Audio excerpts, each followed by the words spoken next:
Hello, hello, hello. Let me check if it's working. As you do.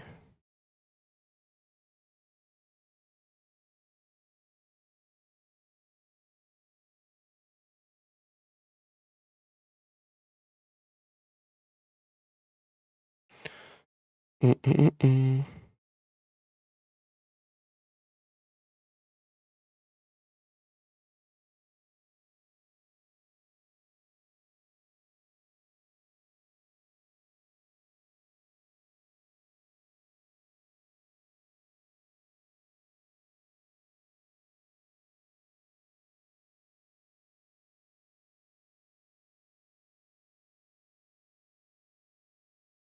Mm.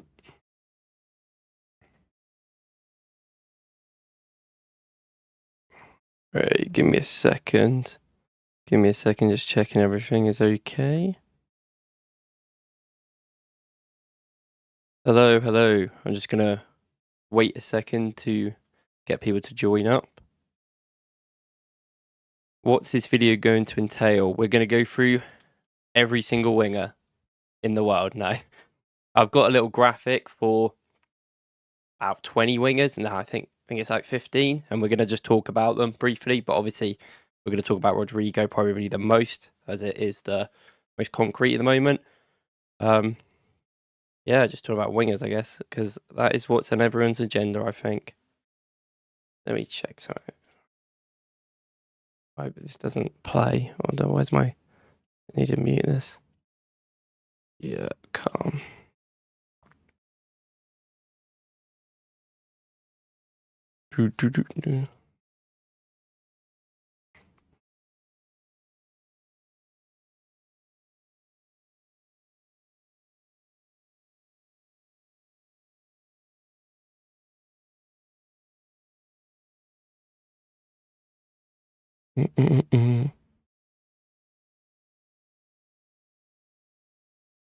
Okay.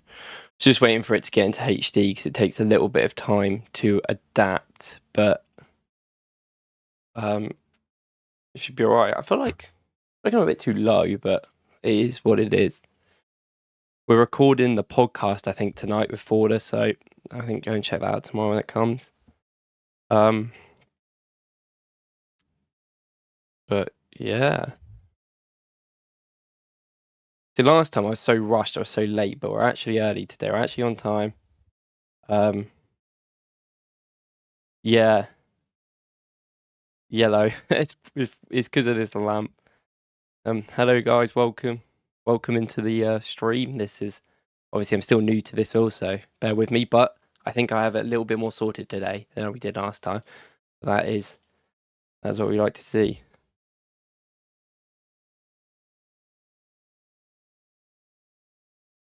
So I mean, I think there's a couple of you here we could talk. I mean, it's going to be put up on the channel after.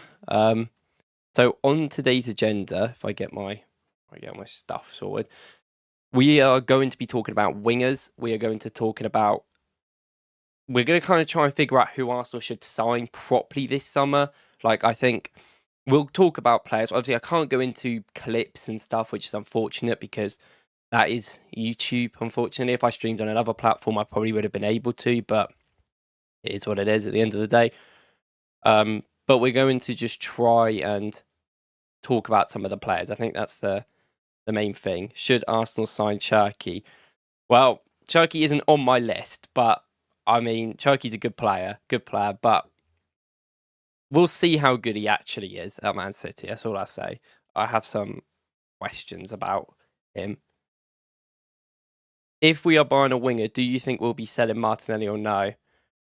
I'm actually really against the sale of Martinelli, I think. I think if anyone should go, it should be Trossard. And I get that we might need money to get another attacker in if we want a third one, but I really don't know if I want Martinelli to go. Like, I still think he's all right. Like, I still think he's a good backup player to have. I don't really think there's the worst. But it's interesting. Enjoy your content. Thank you. Yeah, I feel Chucky is definitely, I think, City bound. That seems to be the likelihood. It's quite weird because you see all these ITKs coming out that he's agreed a deal, and then you see actual journalists go, no, they haven't agreed a deal yet. And it's just quite funny because then as soon as he does agree a deal, these ITKs are going to be pretending they knew it when they were just wrong. And it eventually happened because we all know it's probably going to happen. Yeah, I think specifically Chucky for City actually works really well because he's really good in like tight areas outside the box, and that's what they create loads of.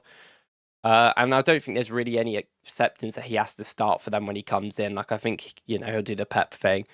I think for City, he's a good fit, realistically. I think for us, it wouldn't have necessarily worked as well for reasons. I think role-wise, I don't think he's really great at going out wide, which, I mean, he's all right. I don't know. I think I kind of want a player like that. I don't know. I feel like for us, I feel like every team's a bit different when it comes to attacking midfield. And I feel like for us, we need someone that's a bit more, I don't even know how to say this, a bit more, I don't even know. What am I even trying to say? Just a bit more efficient, I think, in certain areas. I think Chucky, I've seen a lot of people say he can only really work in that natural 10 role with space around him. I do think it's going to be harder for him in the Premier League, but I still think he's quality. Like, people are going on about 30 mil, but we've all known that's his price because of Leon's financial situation. So it is what it is. Yeah, he's a good player coming off the bench.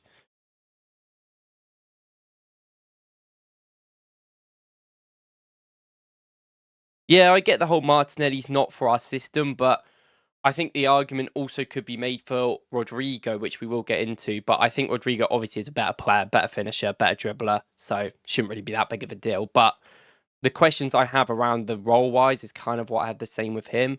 But I think Martinelli, like, he works really hard. He isn't the worst player in the world. I think if you've got him coming off the bench, I'd still rather that sometimes. And I think there's a future with him. Trossard's 30. Like, I don't know what's going on with him. We might re-sign him for another year, which is the rumours, but I don't know. Like, he is old, like, in my opinion. I think at that age, you've got to start considering, like, is he the future of this club? And he hasn't been excellent this season. He was good for a couple of months. I think from January, he was actually really good, I would say. But I feel like the best that Trossard is nowhere near the best where Martinelli could be. I feel like if Martinelli was on form like with Sinimbi, I think he's a better player. So kind of just depends on money, I think. What do you think about the Caritas? I don't know how to say that guy's name. Caritas, the Greek guy, the 17-year-old. I mean, yeah, I made a video about it yesterday. But it's very interesting because he is just one of them guys that is just like, he's really talented. He's like one of the youngsters I've seen a lot. I've seen a lot of him over the last couple of, well, this season specifically. Because when like youngsters who are 17 playing for teams in Europe, you hear about them a lot. And he is really good, but I was always just like, what is the exact role that we have with Dauman and, well, Odegaard, technically Waneri. And I think he's actually very similar to Waneri as a player. But maybe a little bit better passing level. It's just a weird one, isn't it? The price is quite expensive. I'm not sure if he really fits in. It kind of depends. It kind of depends, really. Constantino Caritas. Do you think Arteta will build our tactics around Rodrygo or keep it balanced with Saka and Sesko? Generation. Okay, you know what? I think there's enough of you in here now, and we've spoken about Rodrygo. So I've got, a little graphic. Oh, I don't know what scene it is. Oh no, it's not. Oh, it was that scene. It was the last one I picked. We're not going to talk about that. So I've made these little like cards. I made them for the transfer video. I've made them about a lot of the wingers. That we're going to be talking about, just so you can kind of see it. Obviously, we can't visually go through some of the tactics. I will have a little pitch up and we'll do, move them around like normal, but it's not going to be like a proper thing because I can't do it because of copyright. Unfortunately, I don't have any of that. But we will just talk about them. Ultimately, it's just a discussion about things anyway. But Rodrygo to mention. Why? Is it okay? Is it okay?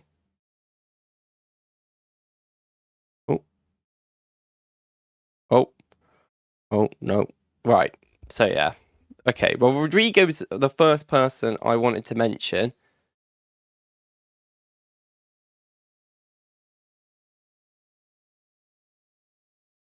Sorry about this, guys. Sorry.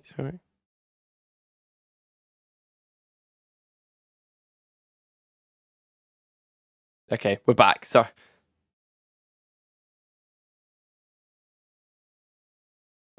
about that. We had some technical difficulties, but yeah. Well, okay, we'll go into everyone. So first, we're going to talk about Rodrygo because it does seem like he is the team at the moment. Oh, for God's sake, where's Twitter? Let's go on Twitter. Let's have a look. Right. I think where's the posts? I should have prepared this before, but I've lost all my tabs, which isn't great. But anyway, we'll go into Rodrygo a little bit. So basically, obviously, Rodrygo is the #1 target. It looks like he is the player that we want the most, which I think probably makes sense. I actually had the rate. Don't really judge the ratings too much. They're kind of based on the overall package of the deal, not necessarily the player. So, finances could depict if someone's better or worse. And I actually had Rodrygo a little bit low on the rating, but then I thought it was quite harsh because of the money overall, not because of the player. I think the player is absolutely fine. But I recently, obviously, I did a video about Rodrygo about a week ago, and I probably wasn't as positive as a lot of people thought I was going to be. I mean, I was happy about the player. I think he's a good player, but I had questions about him overall. Now, I've been doing some maybe research, or I've been watching a lot more of Rodrygo. Obviously, I watched him a lot anyway, but I wanted to kind of think of other ways he could be used for Arsenal over the last couple of weeks, then rather the way I thought, because we'll get into it, but the roles I'm not necessarily too comfortable with. But I do think as an elite player, he is there. Oh,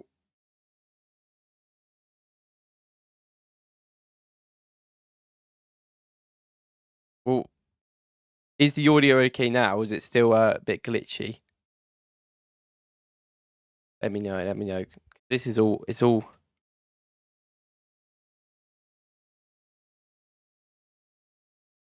glitching out a little bit, but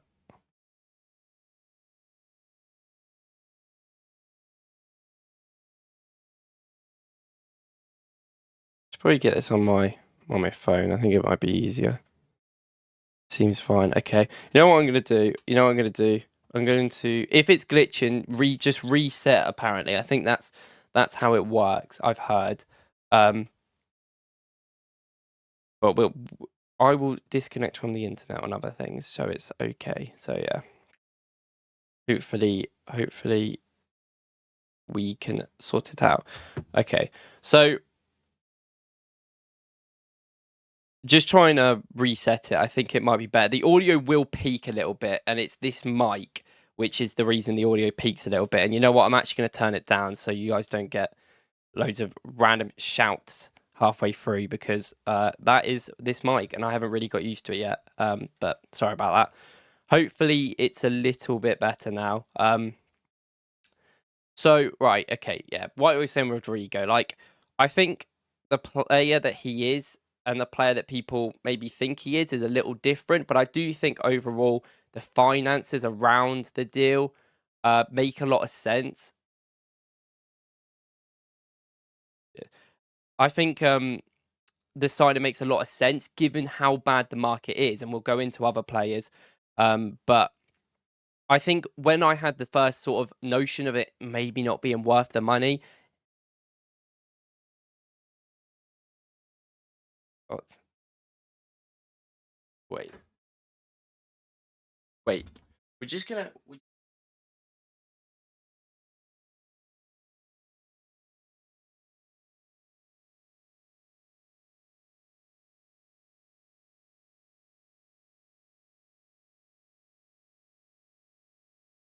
It's, it's,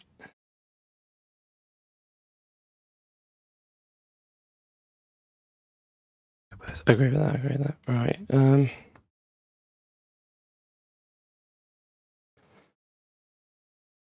Wait. Are we back? Are we back?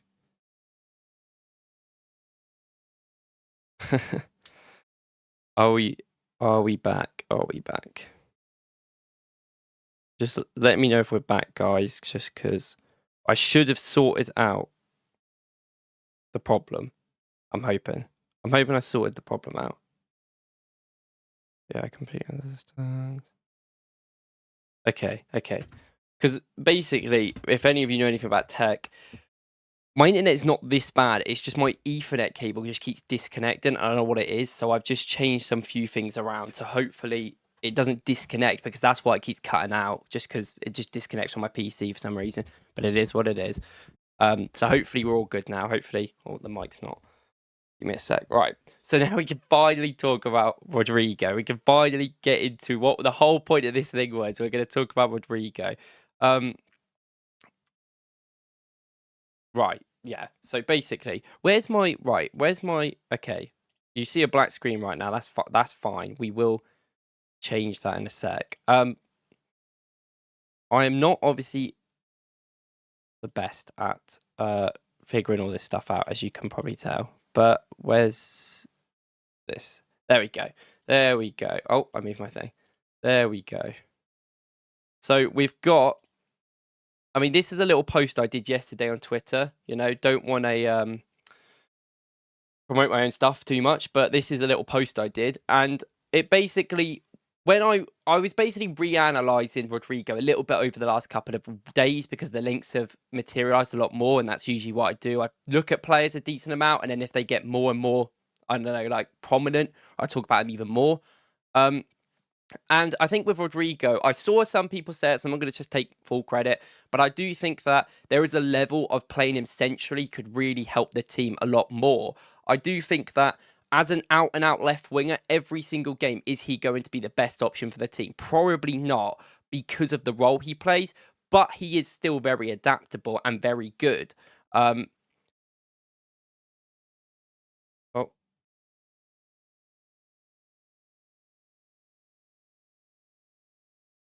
God.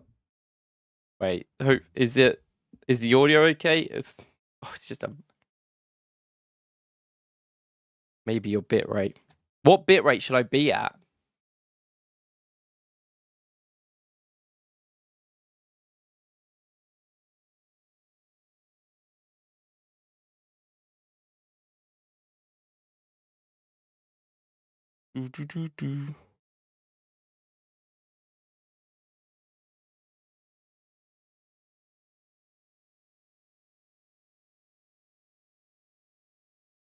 A 4G for this. Give it a sec. Well, he's not disconnecting, so that's certainly better.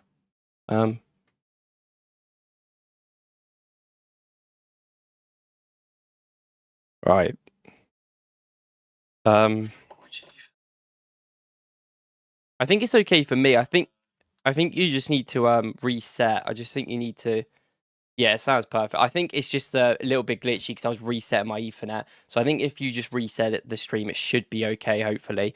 I sorted all the bitrate out because that was the reason the stream was late last week. But yeah, basically what I was trying to say with this whole Rodrygo thing is that, like, I do think he is a player that can be playing in them sort of central zones. And I think that is very key for Arsenal in the future, because as a winger, let's go to the board. I think that when you look at Rodrygo in these sort of areas, I'm thinking that he can go inside and outside. He can go outside, but he wants to go inside a lot more. And we already have Martinelli. I don't have Martinelli on here, but say for argument's sake, we'll just put Martinelli in. We can Martinelli. Martinelli always wants to come inside. We know what he goes outside a lot recently, and when he goes outside, I have these two people I have the same problem with, where when they do go outside, it's go to the byline and cross it here, but it's not necessarily it's not a good cross. It's just a cross where it's like hit and hope, and sometimes that's fine, but sometimes that's not enough for the team overall. We need more than that, I believe, to realistically have that attack. And it's kind of the same problem that we've had with a lot of our players with their crossing levels, other than Saka. I feel like even Odegaard can be someone that just kind of, he's been told to go into this half channel and cross the ball back post, but he just never gets it right. And that one's a little bit different in many ways, but I just think that needs to be changed. And with Rodrygo, the similarity I will say between him and Martinelli is that he does do the same thing. He's a better dribbler, don't get me. He looks much more up than on the floor. And is much better in them sort of areas. Like, he is a better dribbler. He is quicker. He's more decisive than Martinelli. But I find out when he gets to here, he kind of has the same problems. Like, I feel like this is where you don't want him, and you want him coming in on this inside. So in order for that to happen, there's going to have to be some changes to make it a little bit better, I think. Yes, right, right. Social joins. What you just said is exactly what I was going to mention. I think a box midfield, let's say this is more Havertzy, then let's say this is Havertz, because I think that's a better way to use him. Odegaard can go away, unfortunately. I think a box midfield is my favourite setup Arsenal have used in the last couple of years, when we used it with Jorginho, of course, for the late end of 2023. And I think this is a best way. I think if Rodrygo is more central in these areas, you probably have Havertz on this side, to be honest. With Havertz, I think it works a lot better because he can draw players towards him and be that sort of dribbler, ball-to-feet player, and then you can get Havertz to run in behind. Rodrygo does run in behind a few times. He's not, like, lazy. He's not a player that wants it always ball-to-feet. He will happily run in behind. But I do think that will be some way Arsenal use Rodrygo if he was to join, of course. But you have to think, as a natural winger, where he's going to play most of the time, inside forward is absolutely fine because he can get shots away from deeper, which Martinelli can't really. I wouldn't say Martinelli is Martinelli's not scored like any goals outside the box pretty much in years, and you can see why. And I think for Rodrygo's sake, everyone's been talking about it, but an overlapping left back would help him create that width because he can pick the ball up here and carry it, but he doesn't really want to create from these deeper areas, a bit unlike Saka. Trossard's a bit more in that esque, I would say, as well. So I think with Rodrygo's sake, he does need an overlapping left back. Now, who that's going to be, I don't know. I've looked at left backs. I'm still not necessarily sure in any. I wouldn't mind if we bought a youngster. Maybe that's a better idea. That could be a better idea, I think, overall. But that is something that I think Arsenal have to consider. The Kuiper's like all right. I think his physical level is pretty bad, and he's a bit awful defensively, and that just doesn't remind me much of Arsenal. I think that guy from Strasbourg, if their Chelsea links aren't there, his name's like Moreno or something. He is really good, and he is in that winger type player that is moved to left back. And I think if we're going to look for an overlapping left back, we might just have to buy a left winger and convert him at this point. Might be an easier option. Yeah. I get that. I get that as well. And that's the thing with Rodrygo. Like, I think the common denominator of him is like everyone thinks he's like this insane talent, and he is. He does have that level, but obviously he is not like the best player in the world, like at all. And just because he's at Real Madrid doesn't mean that. Sometimes your attacking stats could be elevated by the fact he has world-class players around him, unlike some other teams, which is something to note. But I think given the market and where it's at, we'll get into other wingers, but I'm not sure it's the best, so I can understand going for Rodrygo. Now, something else I wanted to bring up about Rodrygo, actually, was obviously a lot of people, I've actually been speaking to a lot of Real Madrid fans because I think it's the best way to gauge an opinion of the fan base of a player. Not always right, you see it with our fans as well, but at least they're people that have watched every Real Madrid game this season, so you have a little bit better of an understanding of where they're doing it. So, I mean, I think you can see this, right? I think you can see this. Yeah, at the end, it's just a season, so the bottom one's the now season. But where is it? Where was the stats that I wanted to mention? Yeah, so if you look at here, this is quite crazy to think. This is quite a crazy stat that I found. But if you look at the amount of touches that Rodrygo has had in his time at Real Madrid in defensive areas compared to attacking areas, they have gone up so much. You know, a couple of years ago, he had 50 touches, 80 touches here, and he played less minutes. And since Ancelotti has come in, he's played less 90s, so he's got less minutes, so you expect less touches. But he has almost double the amount of defensive third touches, over double the defensive pen touches. Obviously, that could be circumstantial because it's so small. But his touches in the attack and third are low this year. I mean, obviously this year it's hard to judge because obviously 890. Obviously, probably toggling the 90 stats might be a better option actually. But yeah, this is actually a very good indication. Like you see, his attacking penalty stats have gone down to 5.95, and that is the lowest he's had since he was a child, basically. And he went to 19, not really playing that much. So it's definitely an adaptation he's had, and he has become a facilitator at Real Madrid this season. And I think you don't really want him, obviously, to be that sort of player for Arsenal. So that has to be in consideration. Obviously, as well, you've got to consider that he's been playing a lot of minutes in right wing over the last couple of seasons.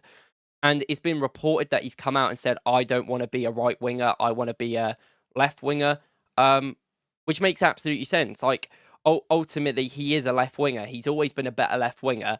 And it's so hard to judge him as a right winger, I think. And I think this has to be taken in consideration as well when talking about the player, because when he's played on that left, he has been really good for Real Madrid.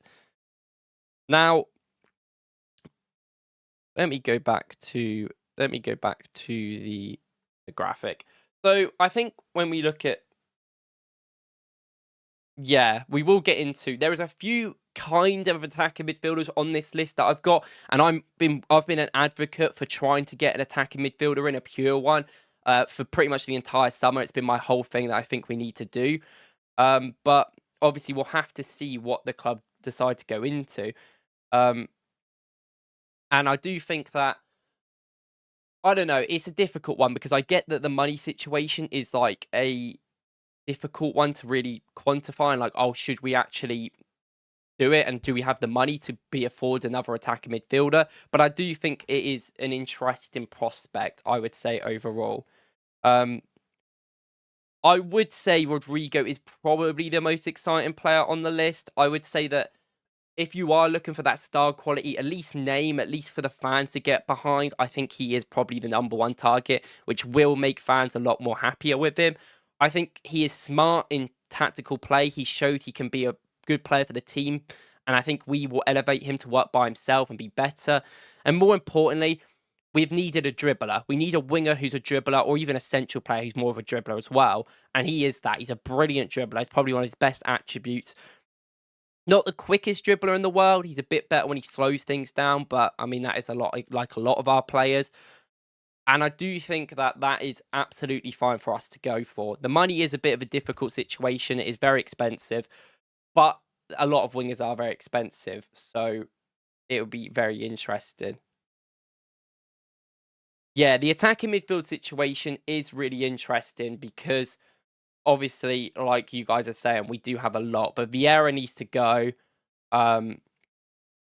It's interesting that you guys are mentioning some of these players because we will get into them. So we briefly spoke about Rodrygo. Obviously, we'll briefly go through them all, and then I think we'll wrap it up and talk about like the end of the day thing. So after Rodrygo, we have got Sane, everyone's favourite player. Obviously, this is not necessarily a player that all of us are going to be excited with, but we have to take in context every single player we're talking about. So for this one, we are taking the context of Sane being a player that can come in as a backup for relatively cheaper fee, not hopefully like a lot. Like we're talking, I don't even know. He is on an incredible amount of wages, by the way. This goes on like 280k a week at Bayern, which is insane. I think for our sake, 100, that's even a bit less. Maybe 175k, you could probably allow it, but even then, he's got to play a lot of minutes. He can play on both wings, and I think most wingers that we'll go through can play on both wings. I think it's very unlikely wingers can't play on one wing at all, but they're going to be worse than another wing like Rodrygo, like we're talking about. I think Sane would be a good backup for Saka. He gives us experience, which I think we need. I think he's a good dribbler. He's a great shot ball striker. Same with Rodrygo. We couldn't really mention that, but Rodrygo's ball striker is good despite his goals not being very high. Yeah. 250k at Bayern, yeah. And that's a price decrease from what he's got already. So it is kind of insane to think that he is on way too much money. Arsenal apparently are one of the only teams he'd consider going to. Galatasaray just put a 10 mil offer in, like wages wise, which is a lot. And he could go there. I think Tottenham are also linked. I don't think he really fancies them. I don't know what he would, to be fair. But I think the money puts this out of question for the wages. But then if we're not paying any transfer fee, is it okay to pay a little bit more wages? Given his age, given the injury record, probably not for this player. But if we're looking for a third attacker and we don't have much actual transfer money to spend, I do think that Sane is one of them players that has to be considered, maybe. But I think I would rather another attack. I would rather an attacking midfielder. But is Saka going to get the rest? Is Saka going to get rest? Like, I don't know, man. It is.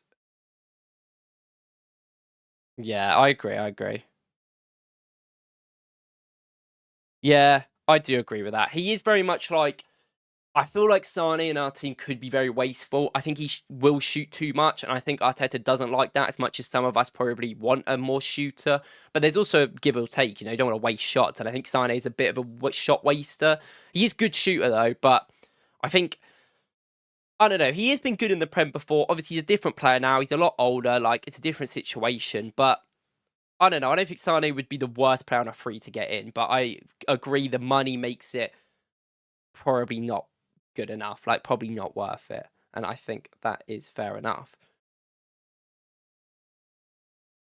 Yeah, will Sane be content playing second fiddle? Yeah, it's another thing to consider as well. Like, this is the whole thing with Bayern. Like, Bayern have been pretty clear they want a new left winger. Obviously, Sane can play on both sides and has played quite a lot.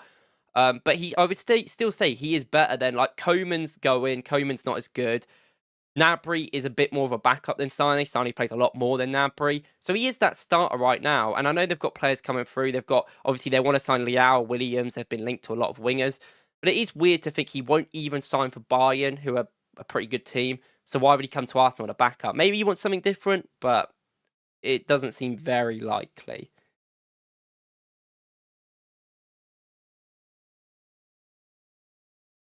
Yeah. Is Ange actually been sacked? Is that actually a thing? Is it? Oh yeah, wow. Tottenham Hotspur has decided to sack Ange Postecoglou. He will not be the head coach for next season. Wow, that's crazy. That happened on live. Let's just hope they don't get Thomas Frank in, but we'll see. Um, that's interesting. Wow. Fair enough. Well, the only way I'd be happy with Sane would be if we exhausted all other winger options and could only sign him. Yeah, I think that's kind of where I'm at as well. I think if Sane is your only option and he's there still and he's still not signed a contract and he's a free agent just sitting there and we've got a bit of money left over, then yeah, we should consider it. But I don't know. Yeah, I agree with you guys. I think that the money makes it very unlikely overall. Yeah, I mean, Gnabry, I didn't put Gnabry in this list because there's not really been any links of him leaving Bayern and he's been injured a bit and he's not really like a starter. But I still think Gnabry's a good player. Not to start for us, but I think he'd be an absolutely suitable backup. But, you know, we've got probably a lot of wingers for that. Right, the next player, who should we go through next? We'll go through Williams because obviously Williams is a player. I'll move it. Oh. Williams is obviously a player we have spoke about quite a lot. And I know a lot of people actually like Williams now, which is crazy to me because, you know, I've defended this guy for a very long time and people didn't really like him as much. I like Williams. I think that when you see him for Spain, it is very different to Atleti Bilbao, and that is because probably the players around him are much better, a bit like Zubamendi, even though I think it is a little different for wingers. I think wingers can still be good for bad teams. And Bilbao aren't a bad team. I don't even know why I said that. Bilbao aren't a bad team. They've actually been absolutely fine this season. And Williams still hasn't been brilliant. He is a very purple patch player at his age. He's really good for a few months. Like, class, and then he's just not very good for a lot of months. A lot of players his age, wingers, are like that. I think the problem with Williams is that price makes it. Yeah, I think that price makes it really impossible to have him as a number one target. I think if the price was more reasonable, it would be fine. And the actual fee is whatever, 50 mil around there. Obviously, you have to pay all of it up front, which is a massive problem. And no team really wants to do that in football right now. And also his wages. Apparently, he wants around 300k a week. This guy's not good enough for 300k a week. He wouldn't even be our best winger. Obviously, Saka would be. I think Saka would be of any of these signers, to be honest. But like, he just can't be demanding them sort of fees. And I get it's because he's on a lot of contract money. He's on like 275k a week for Bilbao. But that is just their setup of them only signing Basque players, which shouldn't really involve us. Like, Barcelona might go in for Williams, but where are they getting that money from? I mean, Bayern apparently have just been linked to him. I think Bayern would be good for him. But even then, Bayern probably would pay his wages. I think they'll probably be one of the only teams that would pay that amount. And we just can't do that. We just can't do that. Tactically, Williams does help a lot. Like, we will... I'll go into it. I will go into it because it is relevant. Williams does help a lot tactically. I think it's mostly because he's actually a good defender. Like, he's not a good defender, but he's actually very willing to sit back. I think Rodrygo is as well. I think if you told Rodrygo you have to come back and defend, he will. He's not the best at doing it, but he always will try, which is what we give Martinelli credit for. But Martinelli's actually a pretty good defender, I will say. Williams is a player that is very good in these deeper areas to progress the ball. He's very good as a wide player. We talk about wide players and not inside forwards, as Arsenal needing that player to stretch the team out wide and sort of create that width. Williams is that player. He creates that width in these areas. And he will just help us in these because he's so good. He is like... I don't know. Trossard, in my opinion, Trossard's actually not that bad out wide. I know some people prefer him in central areas, which I think is fair. I think from maybe a shooting perspective. But I actually don't mind Trossard in these areas because he has that weird, like, slow skill where he goes left and then goes right and then puts a ball in. And he does that a lot and he gets a lot of assists from it. And he's not the worst player. He's quite limited in it, but he is definitely probably our best player in it right now in that left side. I think Williams brings that. I think Williams has the dribbling level to take players on in these areas. And I think that is an incredible thing that we need. He's brave. He's a great shot. He's pretty good. His ball striking ability has the potential, a bit like Sesko, but it's not necessarily refined, I would say. He's a very good curler when he comes inside and curls, but so is Rodrygo, I would say as well. I like Williams for the tactics. I do think it is great, and I do think one-on-one he can be undeniable. I don't think he is right now, but I do think he can be. I think Rodrygo probably is a lot closer, which you would expect. But I don't know. The fee for 300k a week is crazy. This guy is not scoring like that many goals. And like, goals is whatever. Like, Rodrygo isn't either, really. And I'm not like judging it based on goals. I think basing wingers on goals is kind of like an old metric. And I think sometimes like some wingers like score 8 goals and the next season's got 50, and it's just how it is. Depends on roles and systems, and they all play differently. But like you can see here with Williams, great carrier, great take on ability. He is very good in these areas. He does take on a lot of players, so you know that's why this is going to be so high. But I just think that like in these attacking areas, does he do enough right now? In my opinion, no. I think he'd still be Arsenal's best winger. I think he would be our best left winger. Sorry, he's not better than Saka. I think he would be. I think he would bring way more tactically than Martinelli. But I still think you'll have the same sort of concerns. Like, I think it's easy to say Martinelli's bad because he doesn't score in a long time, and I think that's fair. But there's also certain aspects of like other wingers we sign are going to have the same problems. You know, I think about Garnacho like this. Like, if Garnacho was doing what he was doing for United at Napoli, and people were like, oh, we can buy this young kid that we can develop, he would be so much more wanted.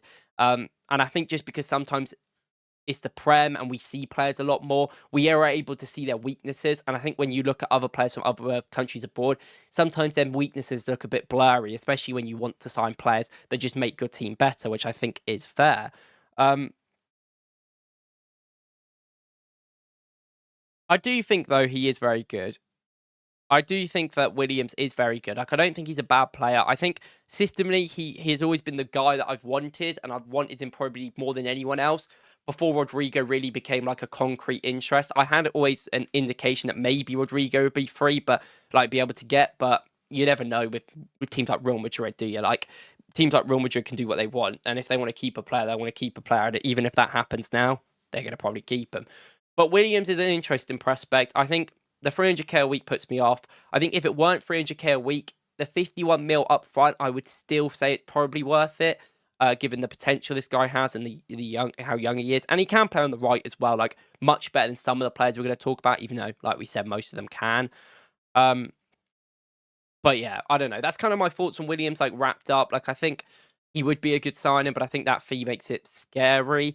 And Williams is one of them players where if he goes to another team, I'm not particularly worried that much. I think he really helps us specifically, and I'm not sure he would help like a Chelsea in the same way he would help us. And I feel like when I see a Rodrygo, if I think a Rodrygo goes to Liverpool or City, I know City aren't linked and they shouldn't buy him, but if he went there, I think he would do really good. And that's one of them players that I'm like, I feel like.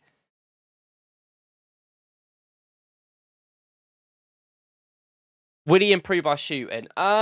I think he is a better shooter than Martinelli. I think he would improve it, but would he change it this year? No. But would he work with Sesko? Like, this is the thing. Williams would work a lot better with Šeško because Williams is a good crosser. Like, he's not a brilliant crosser, but he crosses a lot. He's very good at coming inside and putting them balls in, which is a bit different to Rodrygo. Rodrygo can.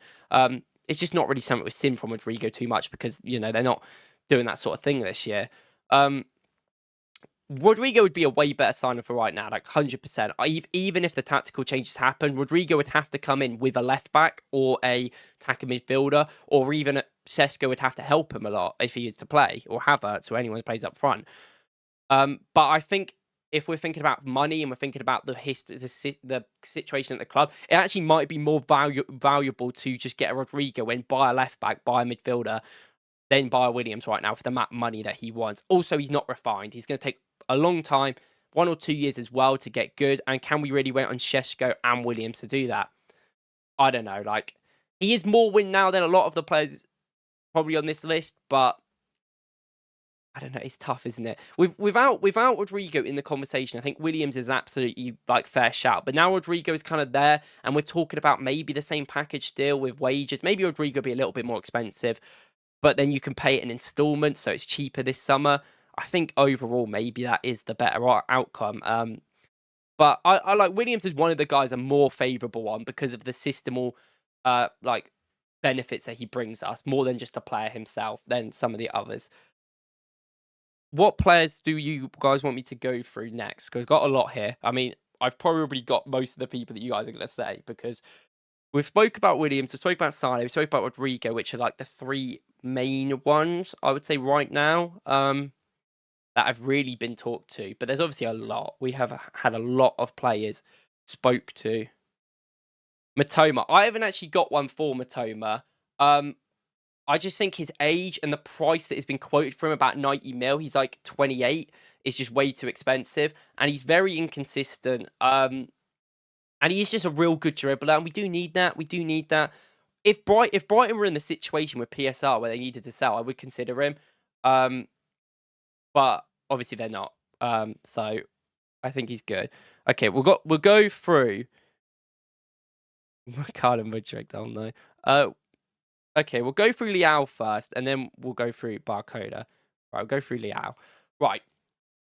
Leao's an interesting one. If anyone watched my video where I went through all the transfers, you would know that I just don't know how to feel about Leao. Like, I have loved Leao for many years. Like, he was my favorite player. Like, as a child, I really did have an affinity to AC Milan, and I've always kind of liked AC Milan a lot.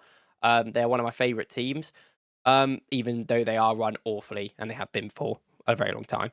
But Leao, when he won the league for them and he got the MVP award, was just undeniable. And when Leao was at Lille as well, this guy was also incredible. I remember at Lille, that was when Lille were just... Lille even now have got great youngsters, but all the time, just consistent youngsters. He was playing up front for Lille a lot more.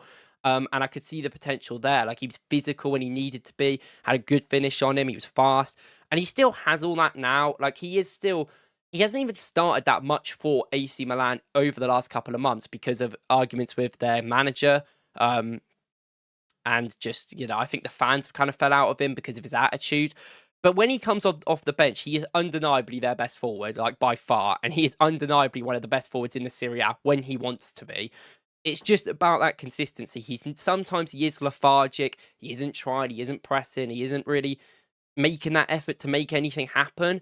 And I think that is just fundamentally not what professional football is at the moment, unfortunately for him. Like, I don't know. He has earned it in many ways because he was, in my opinion, he's one of the best Serie A players. And there's a complete discussion to be made about who's better, Creature, Kvaratskhelia, or Leao. And I think now people will say Creature because he just won the Champions League and he scored in the final and has been brilliant the last season. But even then, Creature at Napoli was so inconsistent. That guy went like 7 months without a goal contribution at one point. And I think Leao I think Leao, if he actually sorts his mental out, is a better player, but he just doesn't seem to be able to care enough. I don't know what it is, and obviously I can't comment on that mental side of it. But I do think the problems he has is all mental rather than a player. I think he's the best left winger in the world if he wanted to be, but I just don't know if he is like that. I see the Rashford vibes. Leao is like undeniable. He is like when he wants to be. It's the same with Rashford. I think Rashford kind of has the same sort of aspects. But Leao is just so good. He's so good. Like he can genuinely run past a whole team. And I don't know many players in the world that can do that. And he's super physical as well, while being incredibly quick and a great dribbler. Like not many players are that. He's got such a unique set of skills. I want Leao to go to a better club than Milan, respectfully. I think Milan have been awful and everyone's leaving. So a Bayern would be fun for him. I think he'd have so much fun in the Bundesliga. I just think for us, we need a left winger that we can rely on in multiple phases of play. And I don't know if Leao does that for us, unfortunately. But like, it's one of them situations that if Arsenal went out and bought Leao, I'd be like probably really happy because in my mind, Arsenal have considered all the negativity about him and thought we can get the best out of him. And I think when you get the best out of Leao, you have one of the best players in the world. It's just getting it out of him. But maybe he just needs a different atmosphere to Milan. He's been there a while. Maybe it's time to move on. And also the money is another thing as well, like you guys are saying. Like 60, like what is the value? Like I think you could probably get him for around 60 to 70 mil because they want him gone, it seems like. It seems like a lot of Milan fans want him gone. A lot of the board don't really like want him there anymore. They're kind of just a bit fed up with him.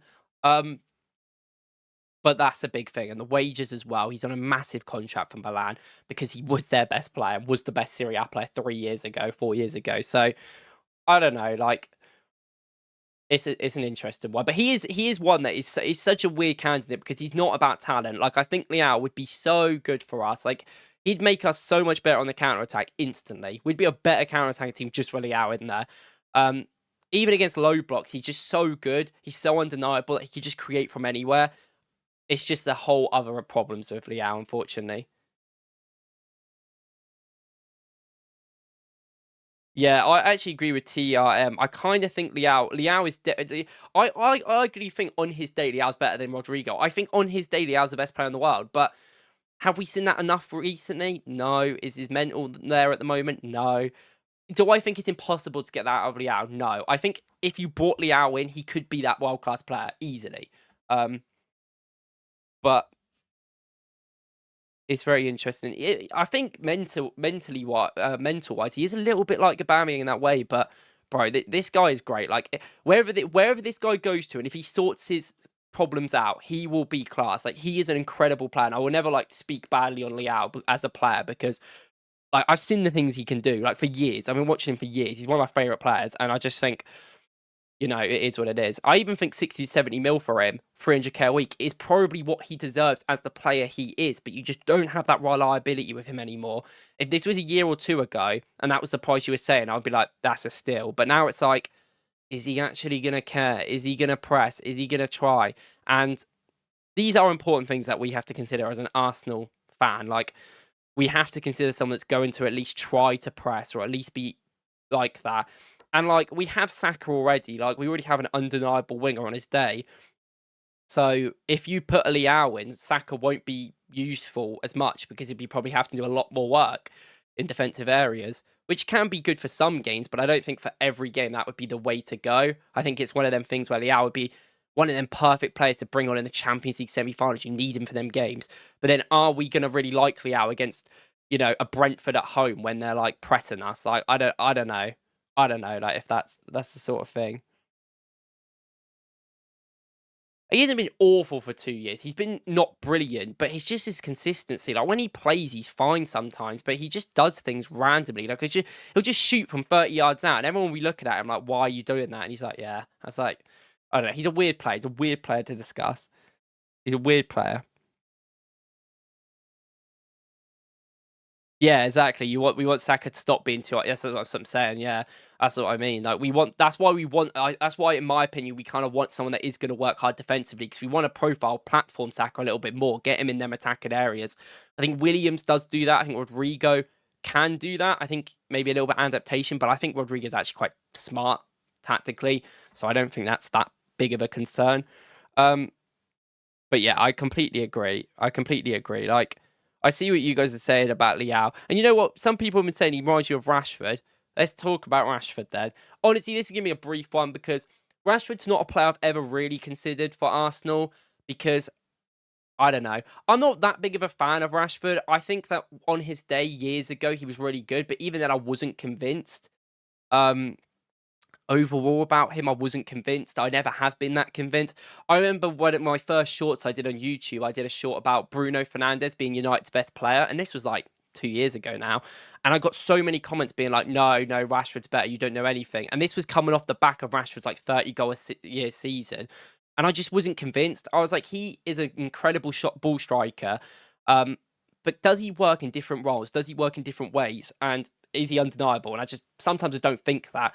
Another thing with the mental with him, I have absolutely no idea what's going on with this guy's career. Like, he's a weird player. Like, because he seems fine. He seems like a humble enough guy. But then, is he like, I don't know what goes on with him. Every manager seems to fall out with him, which is a little bit of a red flag, I can't lie. But I don't really care about things like that too much. If they're good, they're good, Arteta will put them in shape. Rashford would be good for us, wouldn't he? Like, he would be fine. Like, is he like that player that we really... Would anyone really... Like, I'd be like... If Rashford came, I'd be like... Yeah, it's all right, innit? Like, I don't know. I wouldn't be that excited, personally. It's a good series with his girl. Maybe that is what it is. Maybe that is what it is with him. And I think even, like... I think he is a great player, but he's one of them players that is a moments player, and he is English as well, so he's going to get loved, well, sometimes by the media. But...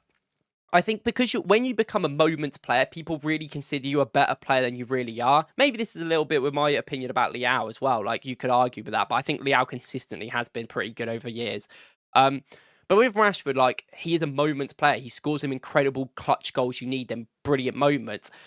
Even for Villa, like, consistently for Villa, he played a lot of games, bear in mind. He played a lot of games up front because he was a better fit than Watkins, because they basically stopped pressing towards the end of the season, which was funny. And he was good in them Champions League games, like he was. But was he consistently good in the league? No, not really. No one even remembers half of his league games.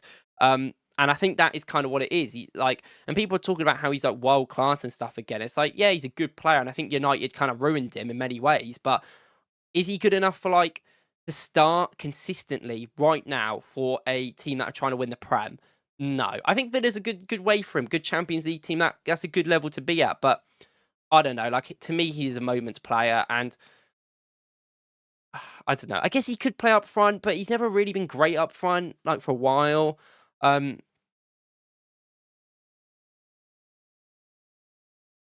Moments, pace, height. Still don't want Rashford. But does he actually use his height? Like, I don't know. I haven't watched, like, I will say I haven't really watched, well, because he didn't play for ages. I watched him at Villa, but obviously he wasn't really in United's team for a while. I don't really think he uses his height that much, like, at all. Like, I feel like he's just tall for the sake of it. Should we go to the breaking news midway through the thing? I know some people are talking about it. Let me go on Twitter for a sec. Should we talk about it quickly? Is this what being a streamer is? You have to look at the recent news. Following a review of the performances and after significant reflection.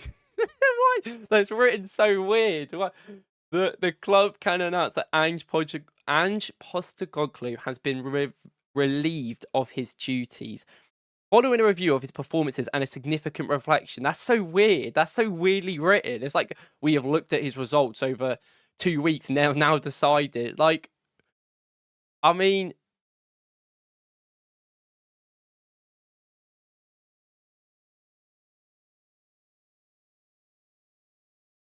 yeah, I think so. Wow. I mean, that is that is certainly interesting, isn't it? I mean, yeah. We will go back to Rashford a little bit. I just thought this is interesting. Um,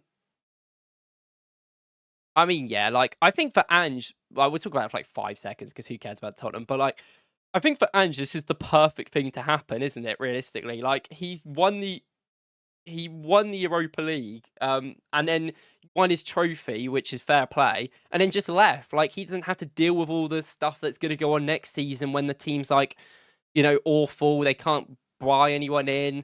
They've got to completely change the system. Obviously, if they get certain players, that's going to be better for them. Oh, managers, like if they get Frank, I would be a bit concerned. But for Ange's perspective, this is great. Like he can go and do what he wants now, and I don't think.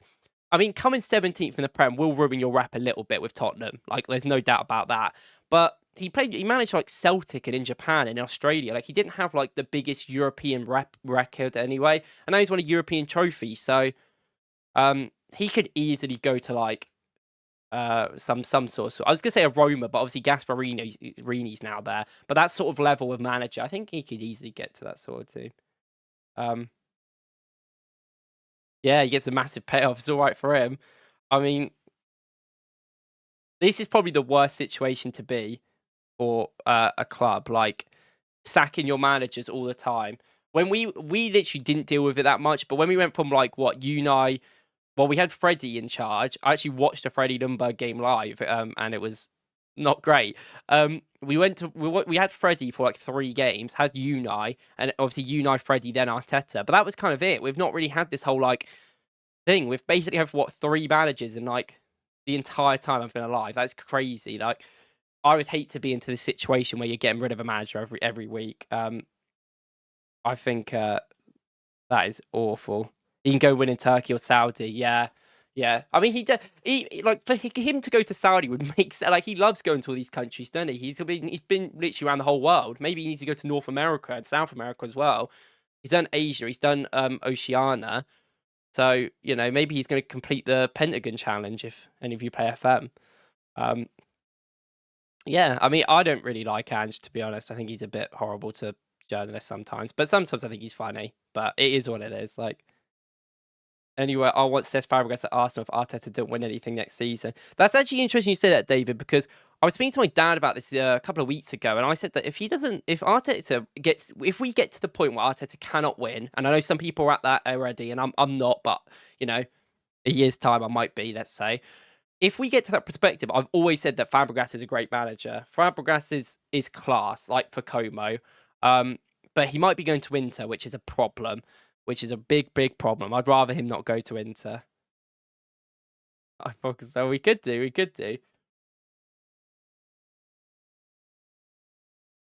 Yeah. Nico Paz. I love Nico Paz. I actually had him on the transfer video when I was talking about attacking midfielders, but it seems like Real Madrid are buying him back for the clause of £9 million, and then they're going to try and sell him, and then you know what they're going to do? It's going to be like a 40 mil player then, and I'm not sure we can really afford to pay that, but I like Nico Paz. I think he's an incredible player. Inter already got their manager. Oh, did they? I didn't. I'm behind. But yeah, like this is certainly interesting. We'll go back to what do we talk about Rashford? It seems weird going back to talk about Rashford now after that, but breaking news: Ange got sacked. Let's go back to Rashford. Ah, is he in charge permanently? That's interesting. There's a lot of moves in the Serie A this season. Oh, I didn't know that. Christian Chivi. That's interesting. So, I mean, I think if Arsenal are in a situation where we have to get rid of Arteta, I think Fabregas might be the number 1 candidate. And he's been pretty bullish of not leaving. Like, he didn't. Well, that Como didn't allow Monaco to speak to him, so he didn't go there. So I don't know if he wanted to go to Monaco, but they didn't allow that to happen. But they allowed Inter to speak to him. I don't know what's happened, but it hasn't obviously worked out, it looks like. So, I mean, Fabregas will be available eventually if this Como project doesn't work. I think it's one of them things where he's kind of given the keys, and he's going to, I mean, to see the players he's bought, like, they've given him a lot of money. But eventually, if it doesn't work, if you said to Fabregas, be Arsenal manager, I'm sure he would. Like, I think the infinity with the club is there. I don't know how many former players we can keep signing as managers, though. But if he does good work, I don't really care at the end of the day. If he does good work, he's been doing good work at Como. If he can, like, adapt the squad, and he's actually adapted the squad quite a lot this season, which is something that I've been noting a lot. But he plays really fun football as well, and buys good youngsters. I don't know how much that is him, though, to be fair. I'd love Fabregas. I still like Fabregas. I know he went to Chelsea, but Internet Stewart, yeah. I just seen that. I didn't realise about that. Sorry, that's I just did not realise. Right, yeah. So we've spoken about. Yeah, that is fair what you're saying. Inter have an interesting setup. They definitely do. They definitely play weird football, and we can see the pros and cons of that when it played in the Champions League final, which I was so high on Inter, and then they just let us all down, I think. I personally don't like their strike. I don't like Thuram that much, though. I think he's really good sometimes, but not brilliant others. Why is my like? Why? Oh, okay. I was like shaking. I don't know why we were shaking. Jack Wilshere, yeah. Well, Jack Wilshere obviously was in charge for Norwich for 4 games and he didn't get the job, so he left. So I don't know what he's doing at the moment. What I will say quickly on the last thing about Rashford is that the £40 million for him overall for his age is fine, but obviously the finances around the wages is too much. He, yet again, is one of them players we're talking about 300k a week because United overpay everyone in their club and they always have. I don't think we should be doing that. That's just not. That money is not really good enough. What do you think about Sane? I actually spoke about Sane like about half an hour ago, but yeah, I think it's the same issue I have with the wages with Rashford. I think overall, and I think that is a real problem. Chelsea sack managers and they win trophies. Yeah, it does work for some teams, especially when you get so. I mean, it's like Watford, isn't it? I mean, they've been promoted like 4 times, and they just keep sacking their managers. And I think now it doesn't work. I think there's a certain level of like you sack too many managers. But sometimes, a lot of clubs go into turmoil because of it. Okay, right. Okay, well, we got super chat. Thank you, Brian. How many managers Barcelona, Real Madrid, Bayern Munich, Chelsea, etc. gone through? We are too married to managers at Arsenal. A new manager is what needs sometimes. Look at Liverpool, Napoli, or women's team, etc. I do agree with that. I think it is definitely different ways of managing a club. I do think you're right. Like, I do think there is a certain level of Arsenal need to stop being so emotional. I criticize a lot of teams for doing this. I criticize Dortmund heavily. I have over years because they basically just re-sign all their old players because they love them, and it's like you need to let go. And it's weird for Arsenal because we don't really do that with players, but with managers, it's always been that thing where we kind of hold on to it. I think that's because we do prefer a long-term project, and I think sometimes that is fine. I think with this Arteta one, it has worked to an extent. Is it going to win us trophies? That's obviously the big discussion. But we have improved, but obviously, like, how long are we going to keep him? I do agree with that. Like, I've always been but I feel like Arteta, I feel like if he gets the signings this summer that he wants, let's say we get a Šeško, let's say we get a Rodrygo, and let's just say we get a left-back, centre-back, keeper, whatever, and Zubimendi, of course. That is surely enough where we have the squad. Okay, injuries aside, but that is also a squad recruitment problem at the end of the day as well, as much as it is a luck one. If we can sort these problems out, then realistically it is on Arteta. There's a certain level where we get to a certain point where it is on him, and it's not just on everyone else. Like, sometimes the manager does take full responsibility. And I think my biggest complaint about the Wenger days was obviously bear in mind, like, the entire time, not the entire time, but most of the time that I watched Wenger, like, every single game, Arsenal, every single game, was since, like, 2011, 2010. And we were okay in 20, like, at the start, but then we got worse and worse and worse. And although we won some FA Cups, which was fun because they were my first trophies I ever saw. I remember we lost the Carabao Cup final to Birmingham, and I cried for like 4 hours, and it was awful. I was so young. But yeah, I do agree. Like, there's a certain level with Wenger's the last couple of days. I got really frustrated with him just being able to stay there at the club, and I do think we weren't. It's not all down to Wenger. I think we should have moved into a more of a modern day system. We should have had a head of recruitment. We should have had like a proper recruitment team, head of director of football. You could argue, sporting director, whatever they're called. And I think that is the direction we've moved into now. But I think we were a little bit behind other clubs in that regard. I don't think that's on Wenger. I think that's on everyone keeping Wenger at the club and allowing him to do what he wants. And Wenger's the GOAT, like the legend, one of the best people with like genuinely one of my favorite people in the world.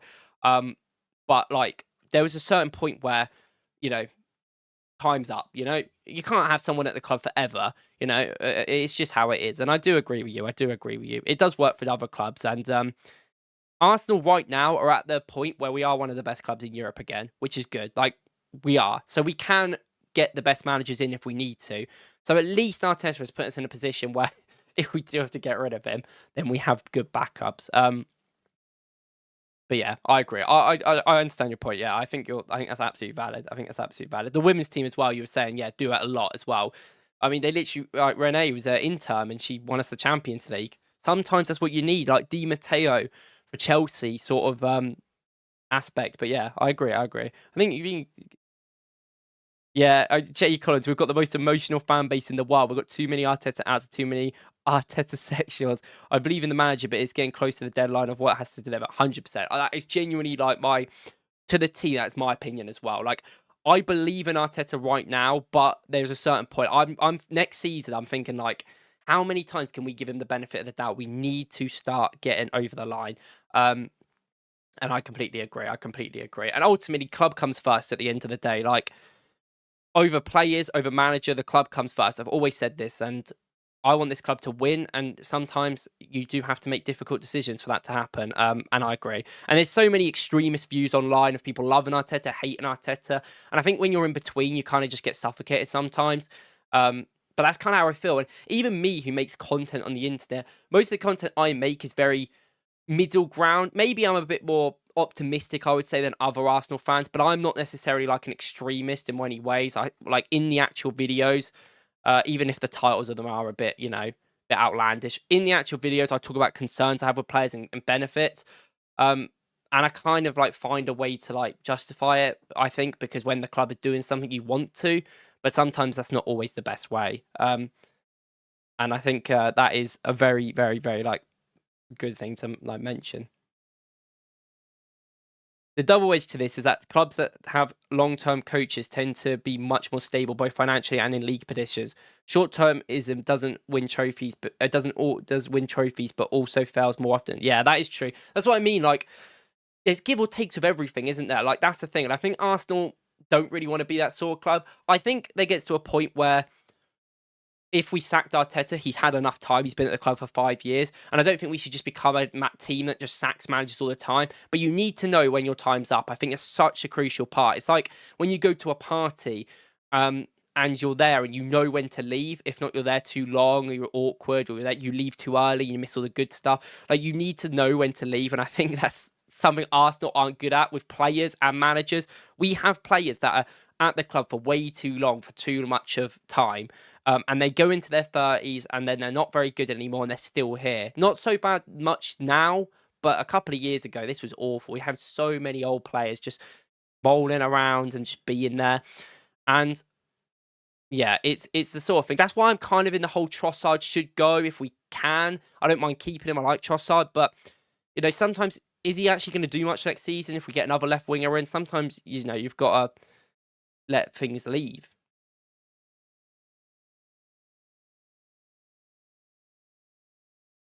Yeah, I agree. Yeah. That's the thing. You're right, Alfred. Like, it's not all about what we see on the pitch at the end of the day. There's so much in the behind the scenes that I know Arteta has done a brilliant job, and I know the club believe in him, which is something we can't say for a very long time at this team. The players buy into what he's given. I don't know really if the players ever bought into the Unai Emery thing.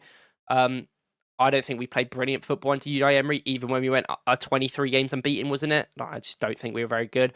And at least now we can see Arsenal actually playing well. It's just about getting the results. And that's not always fair, is it? Like, someone has to win, someone has to lose at the end of the day. And there's many clubs in Europe that are very intelligent, have more money than us, and can have bigger risks. And it is always going to be that hard level to get there. And that's why this year I expected to win a trophy this year. But given the injuries, given the situation we were in, which we did not help ourselves, of course, I think when I look at it, I go, I will give them a year of benefit. I will give them the benefit of the doubt for this year, but we can't keep doing this. That's kind of where I'm at. But it depends what happens. Like, I'm not really someone that looks at things that goes like, oh, if Arsenal don't win a trophy next year, he should be sacked. Because I think that's a very, like, base level thing of saying. I feel like there's certain context situations that you don't know. And I feel like, let's say that, like, Man City next season just win every single game of the season and we lose one and win 37. I don't think that's fair to put on us not winning the league. That is just ultimately someone played better than us and we did as much as we could. I kind of felt that 2 years ago when I felt we were the best team in the country, but we didn't get things over the line, which was, I don't know, like, annoying. It was annoying. It was really annoying we didn't get it over the line in the end of the day. But I at least took some, like, reassurance that we are, like, there's not a lot we could have done, really. There's not a lot we could have done. I know the Villa loss is what it is, but, you know, we lost one game in, like, 4 months. Like, it is what it is.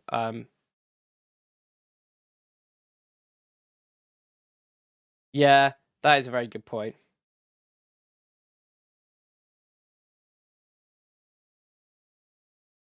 Yeah. Yeah. Um, I'm just saying, if Arteta leaves, Saliba could follow too, just saying. Yeah. I think that is the concern, isn't it? That they've bought into Arteta. How much have they actually bought into the future of the club, or is it just Arteta? And sometimes, like, you're such a good manager, that's kind of what happens. I mean, there is famously as managers that do it all the time. Like, they just buy into the manager. I mean, Conte does it with all his players. He brainwashes all his players, and they just follow him everywhere. I don't know how he does it. Um, I think that is a point. I think. Well, this is why, in my opinion, I think it's unrealistic to think Saliba's going to spend his entire career at Arsenal. I think him specifically, with how good he is, and, like, he is genuinely, like, world class, like, best one. He can be the best centre back in the world, and it's probably top 3 already, and has been for years.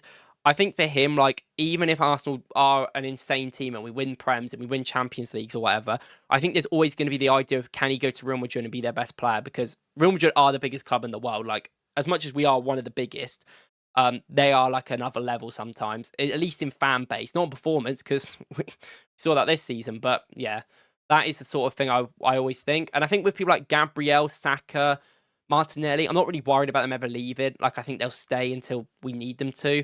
I think with Saliba, it might be a bit of a different outcome. That is something. Maybe if we do win stuff, no player wants to leave. Maybe, but even Trent, like, Trent's leaving Liverpool on a free, and he's won everything at Liverpool, and he kind of wants to go to a new project. And sometimes that is the same thing. Like, people don't necessarily have the ambition to stay at one club anymore. I think it's not. I feel like back in the day that was very much a thing, but I think now people want to, like, broaden their search a little bit.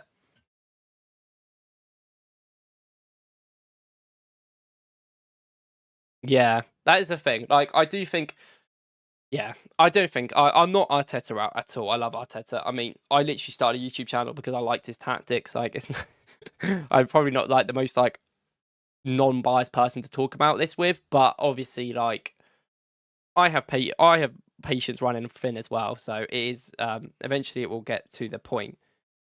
Hey, dude, I got a question for you. Would you rather redo the 24-25 season, but none of our players get injured, or we play season 25-26 with whoever we sign this summer, but with injury risk?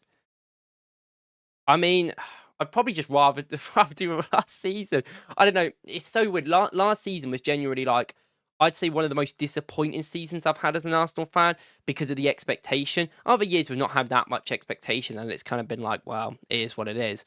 But This last season, I really expected us to win something, or at least compete, and we just weren't anywhere near it. Injuries obviously were a big reason for that, which we can't do anything about now. But um, I don't know. I hate last season though. I don't even want to like think about last season. As soon as the season starts and transfer news is over and everything, I'm not even going to remember it. I'm not going to put it in the back of my mind and not even care, because it is just too much. Okay, we'll go back into the wingers because I forgot that was the whole point. Obviously we spoke about Rashford. It is what it is. Like, I think it's too expensive. So who should we go for next? We'll go for this guy because I know a lot of you guys like this guy. Bradley Barcola. Obviously, Bradley Barcola was a player that I spoke about a few years ago, actually, when he joined PSG, or was it last year? I spoke about him joining Chelsea when he joined PSG, because Chelsea were linked to him, and I thought he'd be a really good signing for Chelsea at the time. Obviously, he has gone to PSG. I think they spent not too much on him, 40 to 50 mil, something like that. And he is obviously a very good player. He was a starter for PSG when we played them in October with Desir Douar. I don't know if they all played though, because, well, yeah, because Dembele was injured and Lee Kang-in played up front. And actually, at the start of this season, Barcola was starting a lot more than Douar, because, I mean, he was playing midfield, to be fair, Douar as well. But obviously, in the actual wing positions, Barcola was very much on this left side. Now, as the season's gone on, they signed Creature, and as soon as they signed Creature, I was like, that's a bit weird because Barcola is a left winger, but okay. They've played Barcola on the right off the bench a lot. He's not been a starter because obviously this year has been starting because he's great. And he's kind of fell out of favour a lot. He's not necessarily the most consistent player in the world. He's not necessarily at the moment on form, but he has been on form before. He had a good season last year and he has a great start to the season. The first 6 months, he was incredible. And it's not really his fault they signed Creature. It's PSG things at the end of the day. Oh, yeah, disciplinary. Yeah, you're right, actually. Yeah, because he fell out with the manager. God, that's scary. That's so long ago now. And now he's like Ballon d'Or nominee or whatever, probably going to win it. But Barcola is, specifically when we talk about the tactics around Arsenal and when we talk about Williams being a great fit, then Barcola is a great fit. As a dribbler, he is incredible. Probably the best dribbler maybe on this list. Rodrygo? Yeah. I think Rodrygo in tighter areas is better. I think Barcola in space is better. Well, it depends what we want to get. Where's... Oh, okay, wait. We've got to move it over. There we go. So this is some of his base stats off of FBref, of course. Just get an idea of him. Obviously, some of these stats need to be taken into consideration because when I look at stats like this, I first of all think, what league are you in? What team do you play for? And how are they playing? Because that means that you, like, specifically, I would say these stats, the attacking stats in the attacking areas, is very much catered towards PSG. PSG are highly dominant. They create an amazing amount of chances per game in the French league against weak oppositions. As a league whole, I think there's talent individually, but from a manager perspective and tactics, it's very much weaker. And they are going to be a ball-dominant side. It's like when I see people compare João Neves to Rice. It's like, yeah, well, João Neves, of course, has done a lot more because he can just do what he wants some of the times. Not saying he's a bad player, but I think it's a harsh comparison to make. I think when I look at his stats specifically, I look at the carries, and as a player, as you watch him, PSG are weird because they kind of suffocate teams in and then counter them, even in their league. But even against mid-low blocks, teams don't really low block against them, but like in them sort of mid blocks, they are still very effective because of the dribbling level that they have. Now, he doesn't take on people incredibly a lot per 90 successfully, but he is really good in space and in bigger areas to really run into them big gaps. As a wide player, where's my boy? There it is. Let's get him out. Let's get him out. Bradley Barcola. So Barcola is like what we like to consider is a bit like Williams, as he is better from these areas because what he does these like curving runs. He'll like start off very wide and then come inside later, which Martinelli tries to do that, and he has done that sometimes really successfully when he comes inside, but sometimes I just don't think he's really favourable to it. I don't know, his timings are a bit off. Barcola has these timings pretty much down, and as an actual dribbler, he's like lanky. He's quite tall. I think he's 6 foot, isn't he? He's like over 6 foot, 6'2". He's a tall guy, and he is quite lanky in these areas. And he just like he has such a big like step that he just like can cover so much ground in such quick time, and that's why his pace is so effective. In tight areas, I think this is where he struggles a little bit because he's a little bit like I don't know how to even say it sometimes, but he's a little bit like gets caught in the ball because of maybe it's a bit like Gyökeres, kind of how I feel with him. Um, but I think Barcola, like tactically, would be great. Obviously, we have to consider like, is he viable to get? I don't know if he's viable to get, but he is a consideration. He's not going to be starting for PSG. In my eyes, when someone stops starting, you kind of give him about a year, and he's only really not been playing for the last 5 months. And if Creature gets an injury, he will be starting on the left, where he's much better than on the right. Because on the right, I just don't think he likes the angles as much, personally. He's a really good player though, around the box. Round the box, he's really effective. And I think that is something that I really like from him personally. Oh yeah. Oh yeah. Sorry guys, I was just blocking everything. Um, we're we're moving it down. We're moving it down. Sorry guys about that. Okay, but yeah, like basically what I was saying with Barcola, like with these wide areas, I think that this is where he is probably the best at, and then he comes inside. And the thing is with him, I think he would benefit more from a sort of counter-attacky style, like sort of way, but I don't know if that's what we're gonna do. But I do think he can work against defensive blocks. Like I do think he is actively fine. I don't necessarily love his dribbling in tight areas all the time, but he is undeniable. He's a two-way winger. He can go either way, which I love. I also think if we're talking about players that are actually good on the overlap, I think he's probably the best one we're going to talk about. Yeah, I think a lot of the wingers we're talking about are very good inside. Even Williams, who is a wide forward, um, and does operate in these sort of areas to cross the ball in. I still think sometimes that's not necessarily been refined, and he still prefers coming inside a little bit more. Maybe not. Maybe not. I think he is better in these, but I still think Barcola is probably better in these situations. And I think as an overlapping player, if I had Barcola in these situations, I think he would work really good. And obviously, if we're going to cross the ball in loads, I've lost Sesko. Sesko's gone. But let's just say Havertz is in there. I think it does work. And I think Barcola with his pace is something we need. His dribbling, something we need. And the fee is interesting because if he is available, we have to consider it. On here, I put £70 million.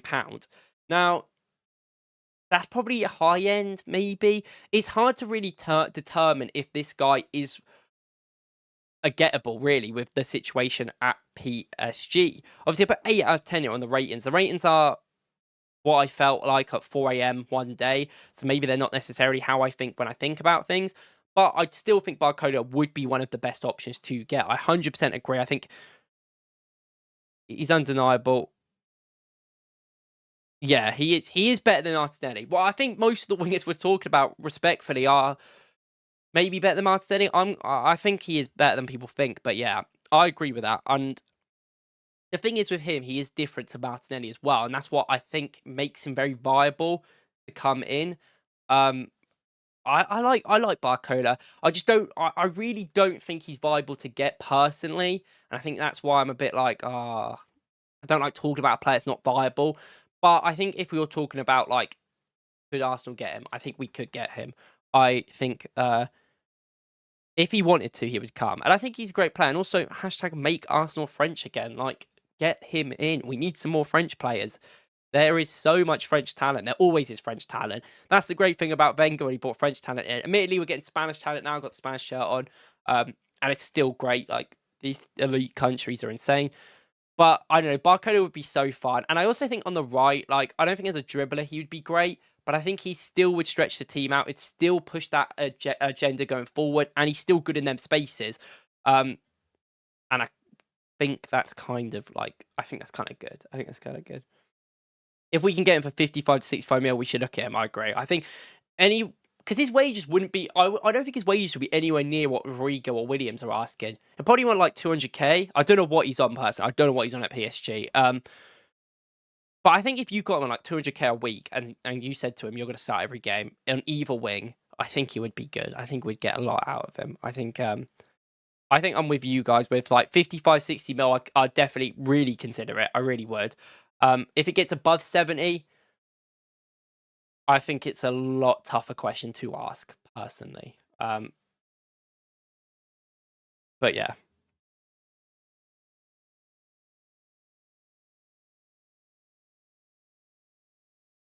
Right. If we buy Rodrygo, do we need an overlap and left back to make the system work best? Could Martinelli ever work in that role? We would need an overlap and left back in certain senses to work better. You could just get a midfielder to come in and overlap himself sometimes. Like you could put Miles in that left centre mid spot and he could do that and that would help a little bit. You also arguably could have I don't really want Sesko there, but Sesko does go out to the wing a lot for Leipzig, which I, in my video, said that we shouldn't do, and we shouldn't, but obviously that's something he has done, so maybe that's something you consider as well. It doesn't have to be an overlap and left back. Like, Calafiori can do roles well, but he will need someone to overlap him to make him more effective. I still think he's better than Martinelli, though, at dribbling and in space, and he's quicker, and he's a better finisher. So I think even then, even if the system isn't brilliant for Rodrygo, he'd still be a good signing. But I think, yes, you would need that overlap in left back to make it better. I'm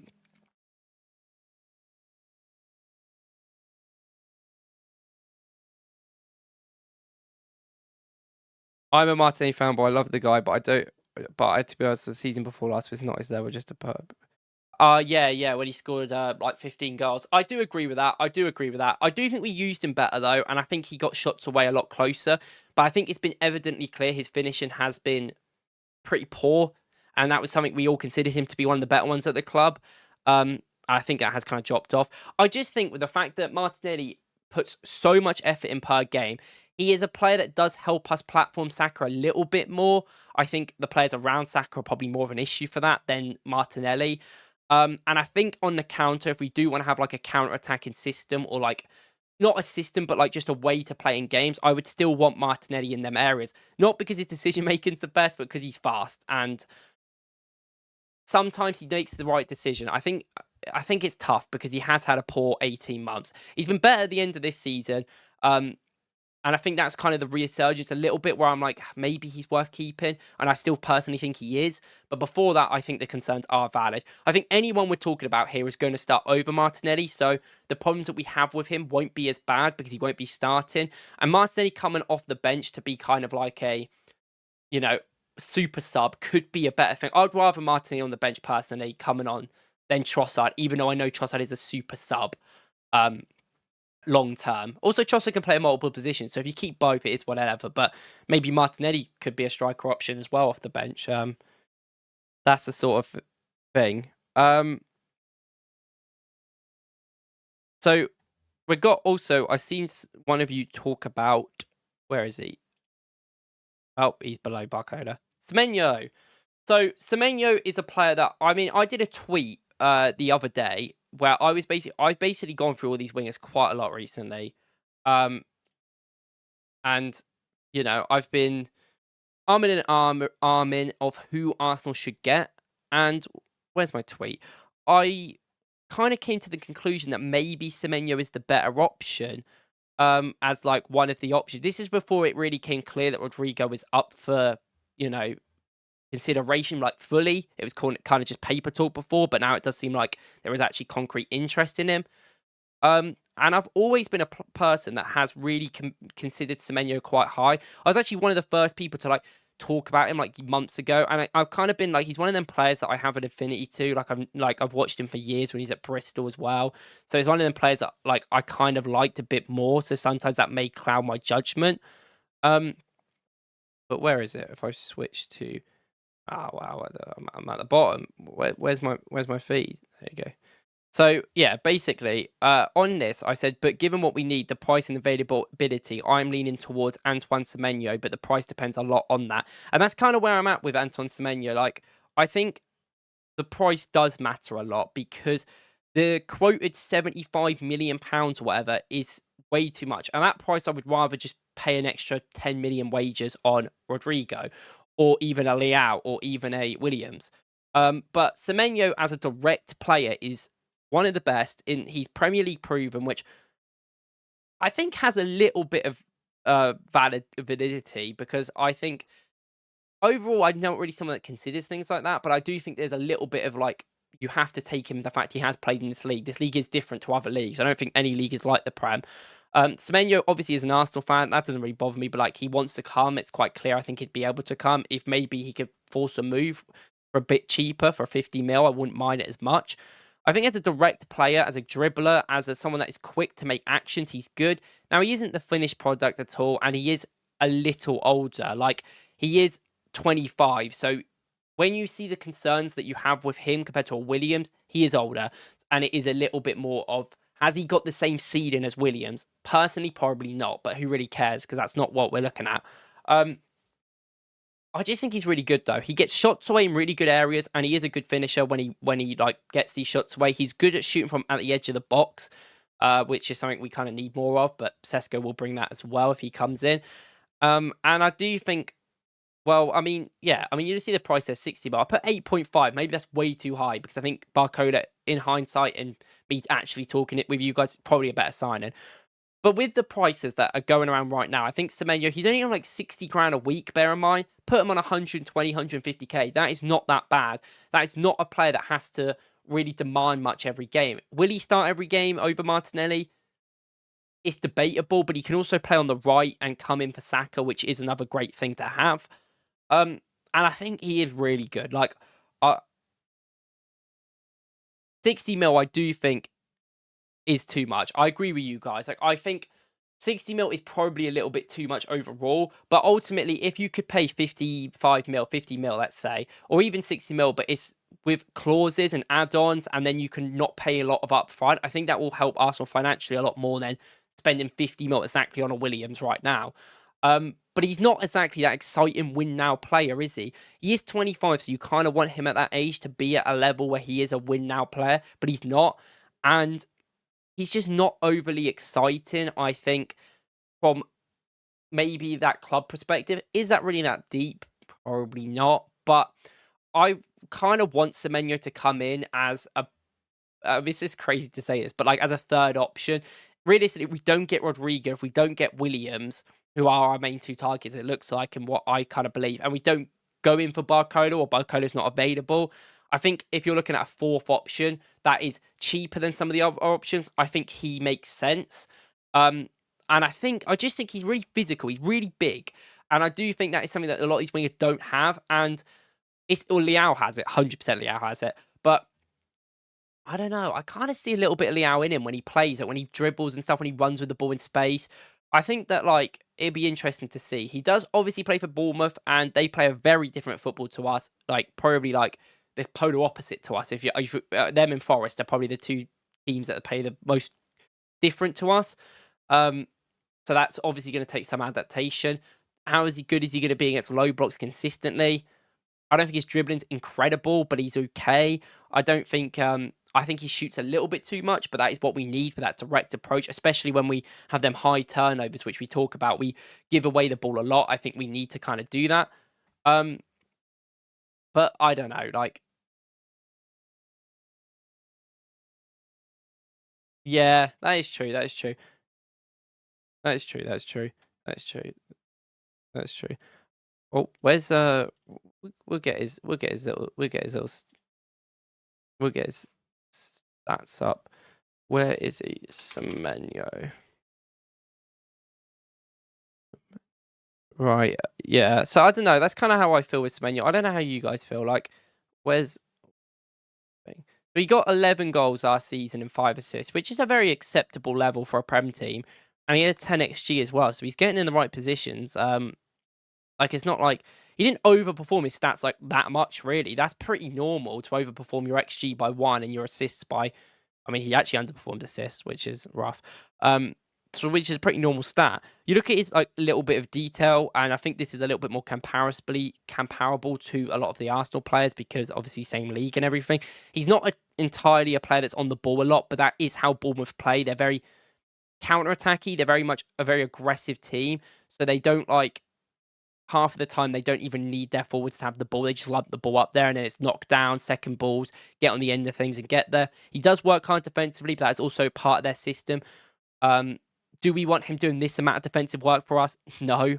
He is physical. Do we want him doing all this? I don't think so. He shoots a lot, though. You can see what I mean. Like, all his attacking stats are pretty low, but he shoots 3.5 times per 90, which is a lot. And I think we need players that shoot more, but I don't think Arteta likes players that shoot more. And I don't know if he's willing to actually buy a player that shoots more, personally.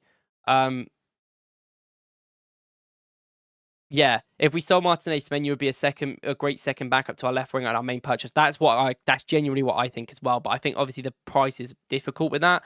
But like, I genuinely think Semenyo would be a great player to cut. I think he'd be a great acquisition for Arsenal. I just don't think he's that necessarily starter that I want consistently. But the money does depend on a lot of things. If we can somehow shift the deal to 40 mil, then I'm considering that like heavily. But obviously, can we not? It's obviously a big thing. That is something we've got to play. Yeah, you're right. Iraola was playing Semenyo in a far more chaotic layout and counter-based setup. How do you think that will affect his worth to us? Well, I think like when I think about the turnovers, I think he will be just so much effective at getting shots away early when we go on that counter, which I think will help. He's direct, he's strong. But I do agree, like, are Arsenal going to play a big transitional based style? Semenyo, quite funny, would make more sense with a Gyökeres signing than a Sesko. I think if Arsenal signed a Sesko makes more sense with a Williams, but a Gyökeres makes more sense in my eyes with maybe a Barcola or a Semenyo. Maybe Barcola I think would work with either one, but I think Semenyo would work a lot better in that sort of way. And I think the transition of that football being so chaotic and our football being calm, you know, we take 400 years on the ball, we slowly pass it around the edge of the box. I don't think that's necessarily going to be great for him, especially when he just keeps shooting. And we're not a team that wants our players to do that.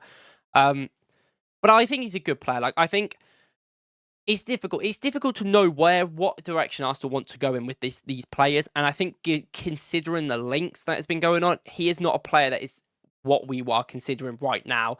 And I think that kind of shows to me what sort of level we want. We want a more dribbly. Well, he is a dribbly, but he's not really like a natural like real dribbler. He's more of an efficient dribbler. He like dribbles if he has to, sort of thing. He isn't going to go up to players and do like 500 step overs and go past them. That's not really the player he is.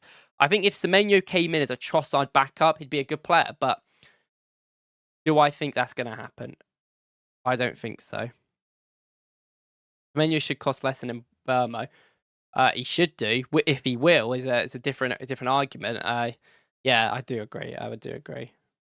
Yeah, he is. He isn't like overly similar to Trossard, but I just think they are two people that like shooting quite early, and I think I see a lot of similarities in that way. And I think for our team, he would play not like Trossard, but I think the same sort of maybe problems, but also benefits you'd see with him. Yeah. I think Semenyo is bad, like not bad though. I feel like to write him off like fully is like a bit stupid. Like I feel like if Arsenal signed Semenyo, I'd be happy, but as a number one target, I don't know. I feel like kind of that ship has sailed a little bit. That was more a January sort of thing where if he came in, I would have been really happy with it. But now I'm kind of looking at bigger targets. There is bigger fish to fry, like they say on the market, and we've got a kind of move on. Anyone else? Right, next one. We'll get through these because there is a few still. And some of these may be, not as good.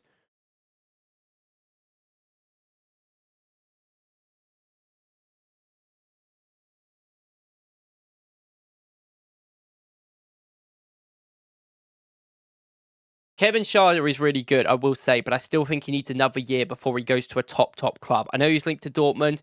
He's actually like quite good in the air, which is kind of crazy. But he took a long time to adapt to Brentford, and they spent 30 mil on him, so he's going to cost a lot. I think give him another year, and then we'll be hopefully we won't have these conversations. Hopefully we don't need another left winger. But obviously, I think like in the future, it's a little bit too early for him.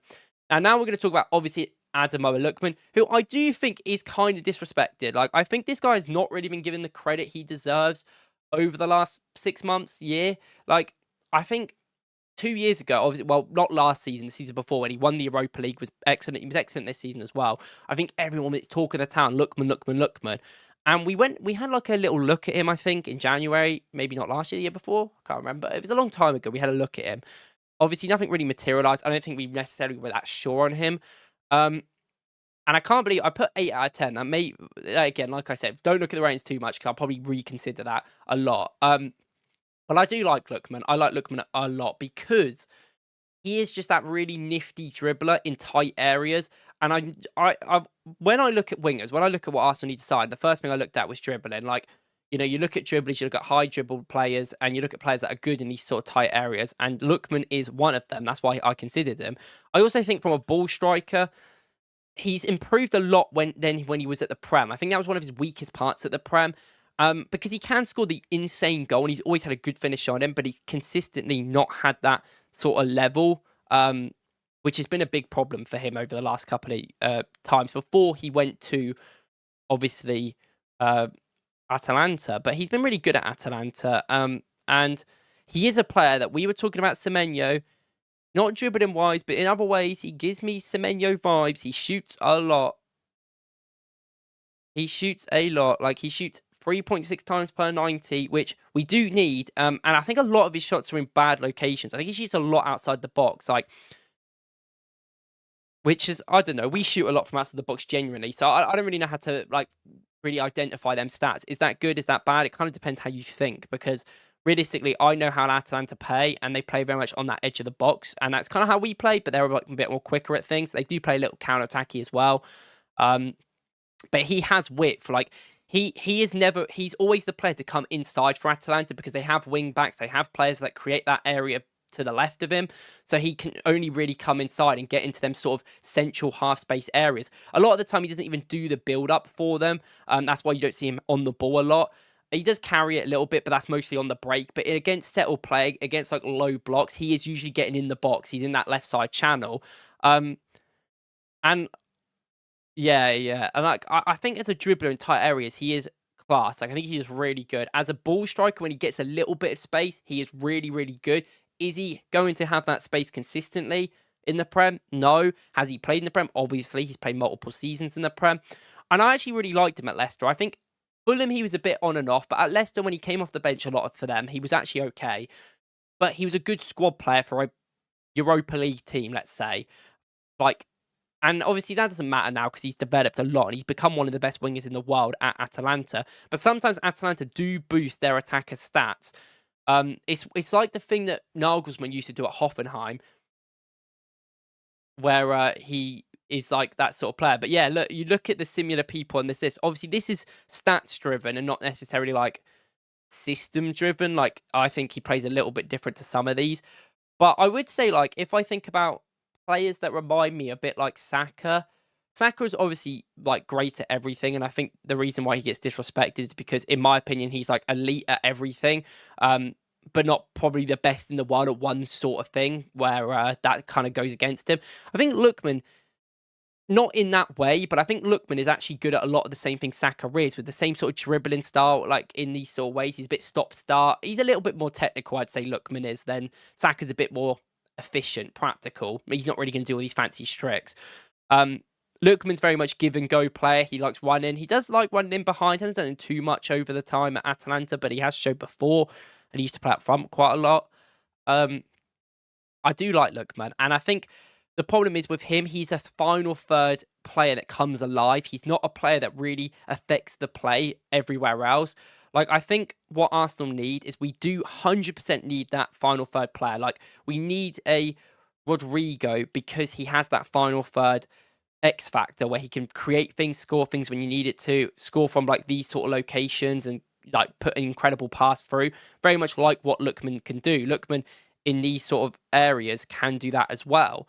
But Lookman has never really had to defend too hard for Atalanta overall because of their wing backs and stuff. He's always had a player to his left as well, which is another thing that Arsenal, yet again, overlapping left back. We might need to buy one or a Lookman to work, I think. And I do think that I worry about his physicality a little bit. And it's not because he isn't physical. He is pretty good. He's not tall, but that doesn't really matter. He can hold himself in a tight area with players on him, and he can hold his body off well. But what I've seen with him, and especially this was quite evident in the Premier League when he was here, is that when people go into him quite hard and intent, and they're quite early with him, he really struggles. He needs a couple of touches to sort of click into gear to what to do. He's a little bit like Ethan in that way. Ethan, I think, at the moment has had the same problems where he's incredible, but when he gets a few touches on the ball, he is insane. But as soon as he receives the ball and they're crunch into him, he struggles to kind of compose himself, keep the ball and, do things. And I kind of think that's the same problems with Lookman. Like, I do think the Lookman, and like you're saying, with Lookman being 27, yes, he is. You need a player that's going to have less question marks now at his age. I'm not really worried about the price. I think 50 mil, 45 mil, whatever they want to get rid of him for Lookman is actually a very good price. I think he's a very good player. And I think someone will find some value out of him. Even Arsenal for that price, I think, could find some value if all the other wingers get priced out. But I do think that at 27, you need that sort of thing now. He's not a project player, but he's not necessarily like the best win now player on the market either. And I do worry a little bit. And personally, I don't think Arsenal are going to sign him because I mean, there's not been many links with Arsenal overall, but I think that we maybe not consider it too much. I think fans do, but I don't really overall. Like, I think if a player's now good, like, who cares where they came from or what they did? But I think the fact that he was in the Prem for a very long time at multiple clubs and was good. He was really underrated at Fulham and Leicester, especially at Leicester. I think he was really good at. But he wasn't exactly world class. He wasn't exactly that winger that was like starting for them. And even though that was years ago now, I still think that people look at in the Prem his physical level. Sometimes he was like not good in contact, and probably just think, is he going to be good enough anymore at that in the Prem? And he is small. He's a small guy. Like, he isn't necessarily like as big as some of the other wingers we're talking about, so he can't get to that level. And he isn't so dominant. Like, when I talk about Semenyo, he is dominant because he is physically just massive, so he can just body people out of the way and drive through them. Lookman isn't really that sort of player. He has to have a lot of space to drive. And even then, he's not really a driver player. He's more of a like calmer dribbler, takes his time, and then has that insane action. He like patiently will start an attack and then have that acceleration at the end. But that is, yeah, kind of what I think with Lookman. He's not a bad player. It's like, well, all these players, they're not bad. But is he the right fit for Arsenal? I think if Rodrygo's on the market and Williams is gettable and Barcola's gettable, probably not for me. But I don't hate him at all. Like you said as well, he got criticised by Gasperini for like not tracking back, which is kind of crazy as well. He also got criticised for missing a pen when they brought him on and let him took the pen. And it's like, well, I mean, like, he was one of your best players for a long time. I know Rodrygo is like great now. I also do think that Atalanta do boost their attackers' stats. I mean, if anyone remembers Luis Muriel and Duvan Zapata, they were scoring like 30 goals a season for them. And then they went to other clubs. And as much as they were old. They were in their 30s by that point. But I don't know. Maybe I'm getting a bit of Nagelsmann, Hoffenheim, Leipzig, attackers getting absolutely boosted with stats sort of idea. Not as a sign for Arsenal. What do you think about Nico Zaniolo? I mean, Zaniolo's a weird guy. Like, I don't even know. I think I've watched Zaniolo live. I'm pretty sure when I went to watch Roma, he was there. And he's just a complicated player. Like, yeah, he was. He played, I think, in the game that I watched. And I do like him. I think that, well, I did like him. I think he ruined his career by going to these, like, weird loan moves. I think Atalanta was fine, and then Fiorentina, he didn't really play, but, like, they're good. They're okay teams. Honestly, I don't really know what I think about him anymore because he was always a good dribbler. He was also, like, pretty creative, but then he kind of, like, his injuries didn't help, and then his positioning I don't like. He's very tall though, isn't he? And like he's like okay in the air, like he makes good deep runs from the box. But I don't know. I feel like when he was at Inter, when he was a kid, and then he went to Roma, and Roma got him, and he had that young player of the season. He was incredible, and I think he just needs to find his way back a little bit.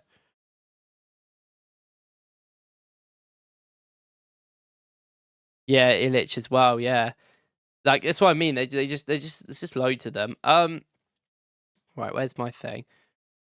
What do you think about Morgan Rogers? I might be making a video about Morgan Rogers, so I don't want to spoil too much, but I don't know how I think. That's how I'm going to say. My opinion about Rogers is up in the air because I think he is really good, but I don't know how much of the tactics are making him better. I don't know how much his specific role is going to be very transferable with us and other teams. And I don't think the price point quoted is worth it. But if Villa are in financial concern and he is the best available player to sell for them, I think that they should consider. We should consider it. Like, we do need an attacker midfielder at the end of the day, a left centre mid attacker midfielder, and he is one of the better players to do that in that role. As much as I am a bit of a Xavi Simons guy, so he is my guy over there. Yeah. As a market opportunity, though, I think it would be a good signing. I actually think Villa have a lot of good players. I don't think this is a surprise. I think if Partey left, Kamara would have been a good signing. I think Kamara's good. Tielemans is good. Onana's good. Like, I think all their midfield's fine. I take other than McGinn, who I just don't like, but he is a good player. I just don't like him. I would take any of their other midfielders personally. Oh, good. Right. Daniel Martin. He is weird player. He shoots a lot, and his dribbling level has fell off so much. But you know, when January came along, I was talking about Marlon, and I was talking about, like, well, they got him for what, like 30 mil, 25 mil, and I was like, for that money, like, he just wouldn't be a bad backup for Saka, would he? Like, we have no one. We had Sterling. I'd take anyone over Sterling, to be honest. And I think that he would have been fine. I think if we're looking at a third forward, I think you have to really consider people like Marlon if he is available with Villa's problems. But I don't know if he's going to cost that much, and I don't even know if they only signed him in January. But I know what Villa are like. They might get rid of him.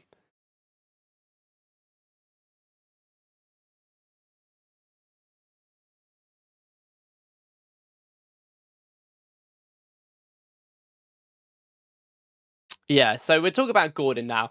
Gordon was not a player I really spoke about in my video about wingers, because sometimes, you know, when you talk about, I talked about like 15 attackers in that video, and you sometimes just like lose a couple because there's just so much going on. And I also never really considered Gordon to be able to leave Newcastle. PSR, they're a little bit better than they were years, like last year and the year before, so they were a bit able to like sell players a bit more than before, which is like good for them. Like, I think they'll be happy with that. And he hasn't really had the best season, though, has he? Like, he's not had the best season. Barnes has been pretty good at the end of the season. Murphy has been their best winger by a mile. He's been so good on that right-hand side. But he's still just great. Like, when he played against us, I think you really saw the qualities. The fact he can run in behind is something we just don't have. Like, he's an inconsistent crosser, but he has done good crosses. And I believe that, like, a little bit more refinement. He is only 24, but like, he can still work on that. And I think if you get a better crossing level from him, he is incredible. He's a pretty good dribbler. Like, he's very good. Like, he can play on both wings pretty well. Like, I think that's one of the major things with him. I think he's one of the better players that we're going to mention that can play on both wings. And I low-key think he would be a good player. I don't know if I think right now he deserves the season for £80 million. I think if you're talking about the 6 months before last season, he probably was. And I get that's not how transfers work, but he's not had the perfect year overall that I would say. But he is a really good, like, wide player that we talk about. Like, I'm not on the thing. Sorry, guys. He is a good wide player. Like, we talk about having wide players. He can play inside a little bit, but he's better on that wide stretch. And I think that is something that we should, like, really consider as a profile to buy. I think for the price, it is really expensive, but he is Premier League proven. How many goals he scored this season? He scored 6. Not the best. I mean, that's almost like half of Semenyo's, but different teams, different things you got to consider. And I don't know. I feel like Gordon, in my eyes, is like, I feel like he would be a really good signing for Arsenal, but given how much he costs, I think he costs too much more than someone like Semenyo or Barcola even, and I think they would be better signings than him, unfortunately, with the price point. But I get the whole, like, running off the ball, you know, stretching the team out, like running into deeper channels would be better. I get that, and he is very, like, prolific at that.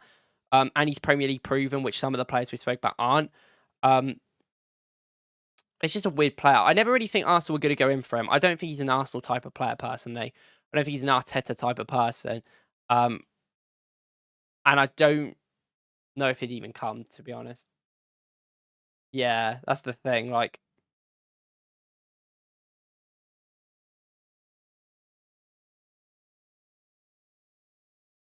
Yeah, it's interesting. I don't know. He's not bad though. He's not bad. Like he's not a bad player at all. Like he's really not that bad. That's interesting. You mention them three players because I have all three on here. First of all, let's talk. Well, we'll go. It's a long stream. We'll go into them a bit more like quicker now because these are like sort of the we can't get the Rodrigos and Williams. Let's go down the pecking order, but they're like our sort of main guys. First of all, we'll go through Gittins quickly.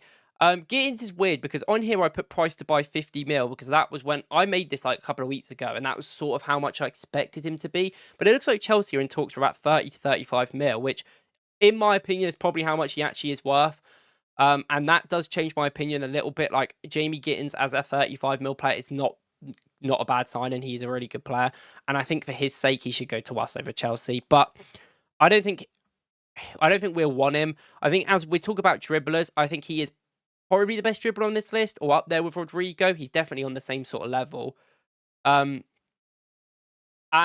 I do think that, you know, he's young. He can be improved on very heavily. Like, that is the thing that with him, he's not right now. But if you bring him in as a backup, maybe for a Trossard replacement, that is absolutely fine. He is a good dribbler, like, you know, incredible dribbler. He's inside and out. He can go on the outside better than a lot of the players we spoke about, I think. He's a bit inconsistent with his shooting. He always does this, like, he cuts in and shoots a lot. That's most 90% of his shots.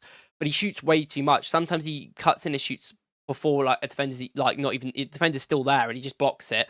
And that's something that I don't particularly like. But he is young, so you're like, you know, he'll develop that. But the fact he has a base level of pace, base level of dribbling, he's not very intelligent in the final third, I don't think, but that is stuff that you will learn. A bit like Sesko, I think that's the same problems. I have a little bit maybe of Bundesliga tax for some players that maybe look a little bit better. But for 30 to 35 mil to 40 mil, in that price range as a backup, he's not bad. He's not bad. I don't think he should be a starter or like anywhere near that. But as a third forward, I don't mind him. Yeah, that's the thing. If somehow we can sell both Trossard and Martinelli with a good fee, yeah, like I think that's when you start considering like a Gittins, because then Gittins, would I rather Gittins at the club than Trossard? Yes, he's like a decade younger than him, and I think he helps us a lot more as a dribbler. We need dribblers. So I agree with that. Like I completely agree with that. That's kind of where I'm at with Gittins. I think he'd be a brilliant like third choice, second choice winger, but not main choice. But I don't think that's what we really think. Like I think we all pretty much probably have the same idea around him, and he might go to Chelsea. Who else should we go for? Okay, we'll talk about this guy, Kenan Yildiz, one of my favourite players in the world and has been for years. And I am a bit of a Juventus hater. I hate Juventus. I don't like their club. I don't like half their players. I think players go there and then you never hear about them again, like Vlahovic, who was awful there. Locatelli, who's incredible, but still no one even talks about him. And I think Yildiz is their most exciting player, barring them probably their midfielders who are their best players. But I think he is an incredible winger. I like Conceição as well from Juventus, who they don't look like they're signing because it was a loan with an option and they're sending back to Porto. And I like him because he's like an aggressive winger. He just like dribbles and runs at players. Yildiz is like that as well, but he's so much more efficient in that final third. The reason I put rating 6 out of 10 is probably because of the fee. And yet again, it's like the Gittins thing. This guy would have to be a backup. He's still very raw. He's not good enough to start, and he doesn't even like start all the time for Juventus, despite them being a weird club, and they don't play a lot of players. But Yildiz is so good, man. This guy, like when he was in the Euros with Turkey, I remember thinking that this guy, like his performances were as good as Goulart, but Goulart obviously scored that worldie of a goal and kind of got more credit because of the output. I felt like Yildiz is such a good winger. He's so good one-on-one. He can take people on very easily. He's inside and out. He loves coming inside and putting the ball across goal, which I like as well. He's a player that likes running in behind. He does remind me a lot of Martinelli in some ways. No, maybe not. Like his dribbling, as a dribbler, he doesn't really remind me of Martinelli. But as an off-the-ball presence, he kind of reminds me of Martinelli. He's like good at going in behind, I think, as well. He's one of them players in my eyes that will be one of the best wingers in the world in like a couple of years. Like, I think he's just got everything about him, and if he can figure it out with the right managers, the right players around him, I think he would be great. Juve is probably not the best place to develop as a player of his caliber. Unfortunately, he is a little bit like Rodrygo, like a mini Rodrygo, a little bit kind of like from a dribbling perspective. Yet he runs in behind a bit more. he is more of an inside forward as well, I think. So you would kind of have to need him in the areas. But he works hard defensively. Um, yeah, we need runs in behind. That's the thing. Like, and he does bring that. He will bring that in abundance. And it's why I've been really high on Yildiz. I'm really high on this guy overall. Like, this is one of those situations where I think the player is excellent, one of the best in the world, and will be a world-class winger. But I think given the finances in the situation, given what we need to do right now, and given like the position the club's at, it's not the right player maybe for us this summer. But let's say like things down the line don't work out and we're looking at next summer and he's developed a bit more. I think we should definitely consider like this guy. This guy will be a top player in my eyes. I think a lot of when you speak to a lot of Turkish fans, they always talk about Gula, and Gula's fair enough. Like, he plays for Real Madrid. I get it. He is incredible. But every time I watch Yildiz play, he just impresses me. Every time I watch him play. And I think, like, he is a real future player that I would be gassed at. I would be really gassed at getting, personally. We've only got a couple left. We've got, obviously, like you mentioned, Alex Buena. Now, Alex Buena, he's more of an attacking midfielder, kind. He's like more of a left centre mid, but he can play on the left wing. And he has done a lot, but like in possession and like where he picks the ball up, it's kind of more in that half spacey channel. But I've put him in there because it is what it is. Now, the problem is with him, I think he's going to Atleti. Like, we never know with Spanish reports, because even though UK reports and ITKs and all this stuff kind of lie, I think Spanish newspapers are the worst. Like, they do just have so much propaganda of some of their teams that I never know what's going on, and then something just happens. But the rumours are that he is going to Atleti. I think that is probably going to happen for like 40 mil or 50 mil. It's like his release clause, around 40 to 50 mil. I think his release clause is 40 mil when I look. That's why I put it on here. This guy, I mean, I've got to show you some numbers, because this is a numbers guy. This is a numbers guy completely. This guy is. Bear in mind, this guy in the last 18 months has been a top 5 creator in the world, 100%, especially on that left side. His creative numbers are insane. Like, this guy is an incredible crosser from deep. He's an incredible player that just sifts through passes. He switches the ball brilliantly. He's not a player that is brilliant in build-up. You look at his pass completion being in the 1 percentile for players in this position. That makes sense given the fact that he tries these like really long lifted balls, and that's why his creative numbers are so good. And I don't know if that's necessarily the best fit for Arsenal, but creatively, this guy is special. This guy is a real special talent. And I love his crossing. I think that's something that we have to have. I think we need to have someone that's at least even good at crossing, or has at least showed a bit ability to cross. Which I think like Rodrygo isn't the best crosser, but I think he can do it like well enough and learn from it. Same with Williams. I think this guy brings that.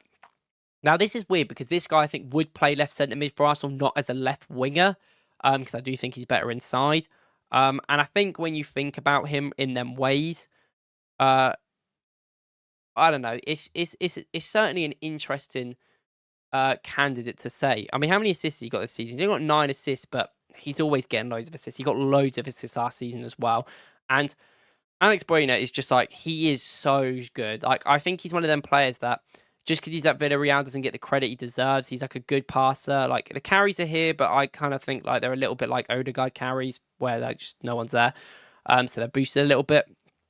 That's why Odegaard compares to these players, because his carrier numbers are probably insane. Yeah, they are top 1% percentile, but if anyone watches Odegaard, we know what his carries are. Like, they are just into space. Like, it's not like he's driving the sort of impact. But yeah, Alex Buena is a brilliant player, and I think like for the fee was quoted, what I put in 40 mil, that was like the release clause.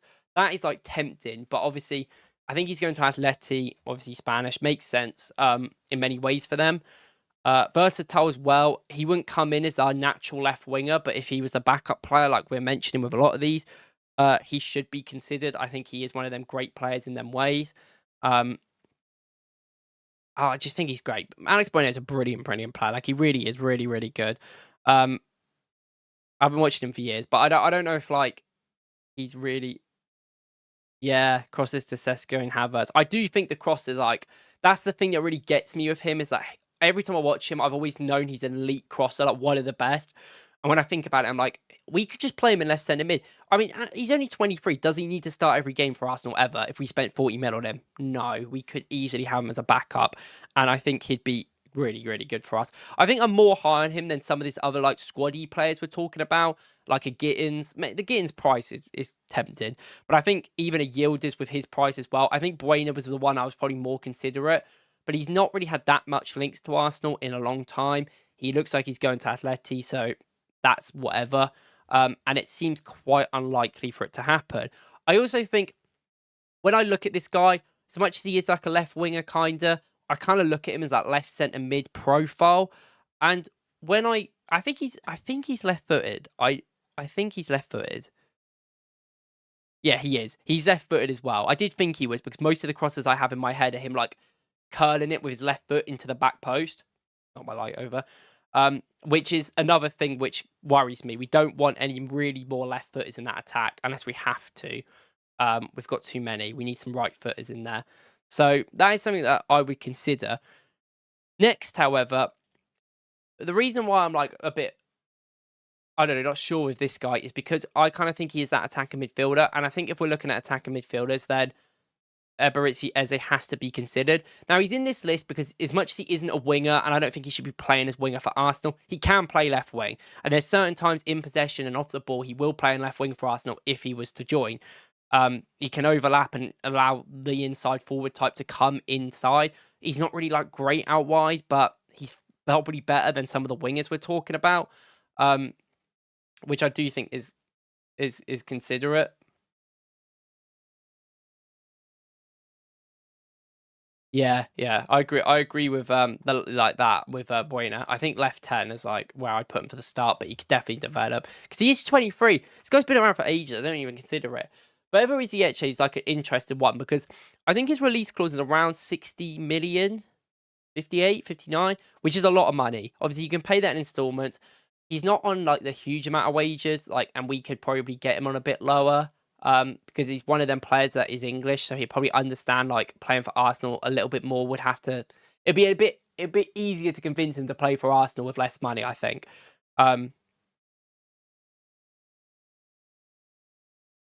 Eze is Bayern ban. I didn't know that. That's very interesting. Obviously they didn't get Vert. I would like him to go to a team like that. He's been linked to Tottenham, and I really do think Tottenham, if they have the money, well, Ange has now been sacked. If they get a manager like Thomas Franken, I think they could really like get him to come, and I don't think that's really the best thing.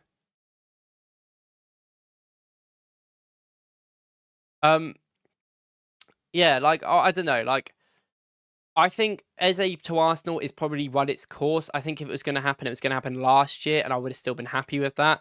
I think as a physical player, it's quite funny because we were speaking about this on the podcast, I think, last week, the Woklz podcast that we will be recording tonight.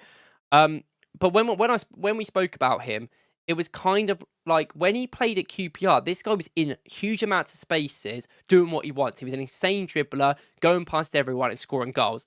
Now, since that's kind of transpired and things have happened, he can do that, but he now plays in very tight areas. He's physical. He holds himself well, I think, in tight areas sometimes. Sometimes not his best, but he gets out well as well. And he's a very good, like, counter-attacking passer.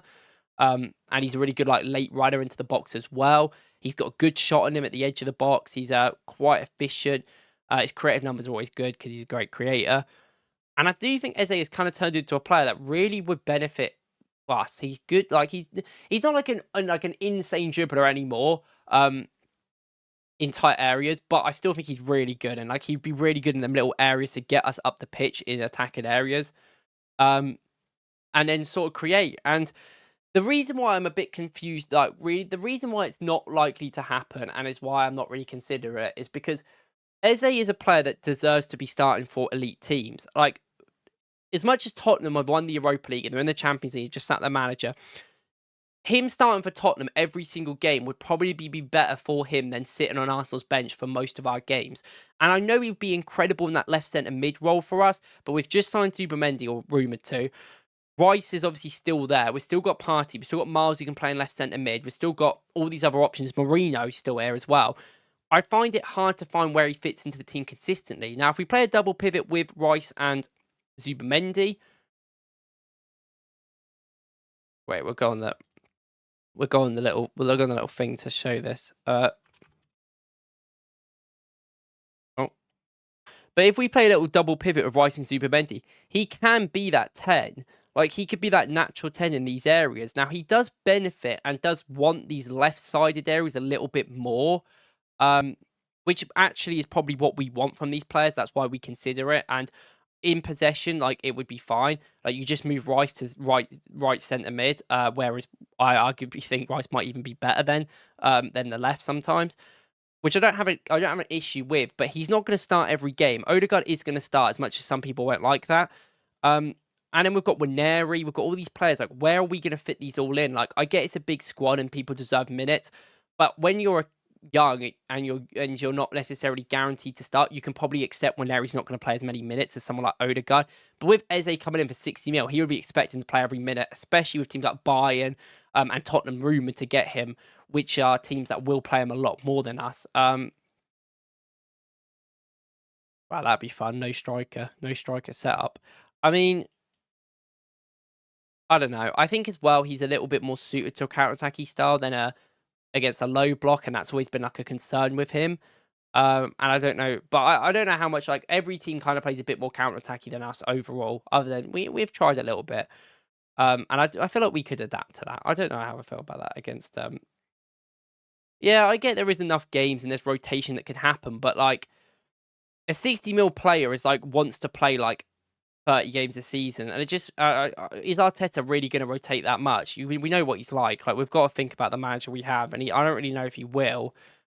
We should have 2 good players for every position, and I wonder if it's just going to clog stuff up, which is worry. Like, because Rice, in my eyes, is going to play every single game, and then now you've signed Zubimendi, I guess he's going to start every game, and then this position's the weird one.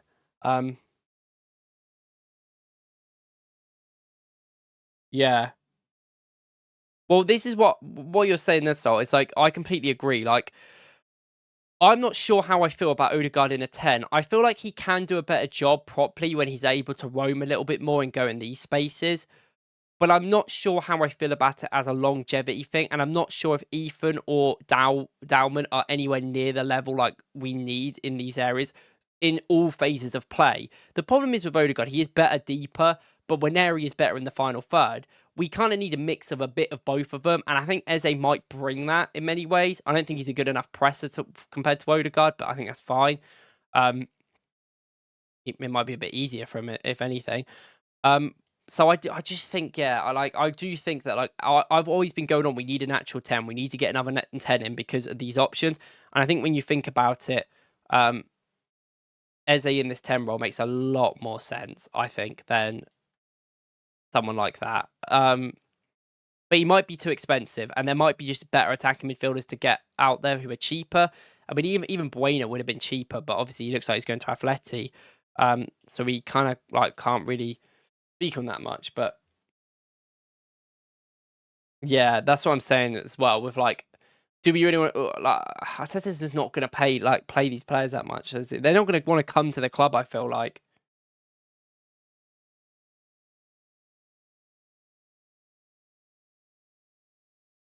We will rotate. Yeah, yeah. It's hard because we don't know, do we? We don't know what Arteta level is at. Like, is he going to consistently play Arteta Odegaard every game? But if we have a better option, then maybe he won't be more willing to. Maybe he'll be more willing to rotate. We definitely need to rotate more. We definitely need more quality. That's why I'm kind of on the whole like Martinelli should stay, because I still think as a backup, Martinelli's good. Same with Havertz. And I think we will get enough rotations with Havertz coming in some games, and I'm hoping Odegaard does. I don't think Odegaard should start every game. There has to be games Ethan plays, even if we don't sign an attacking midfielder. But yeah, he has to do that. It's something Arteta needs to learn. But I don't think spending 65 mil on Eze and trying to convince him over teams that probably will play him a lot more is probably going to be like viable, unfortunately. But as a player, I love Eze. I think it'd be great. So, have I got any more wingers to talk about? And then we can talk about the last one. The last winger I had actually was this guy, but literally, I don't even see a point talking about him, is Amora. He's a little bit more like an insight. He's more like a striker-y left winger type.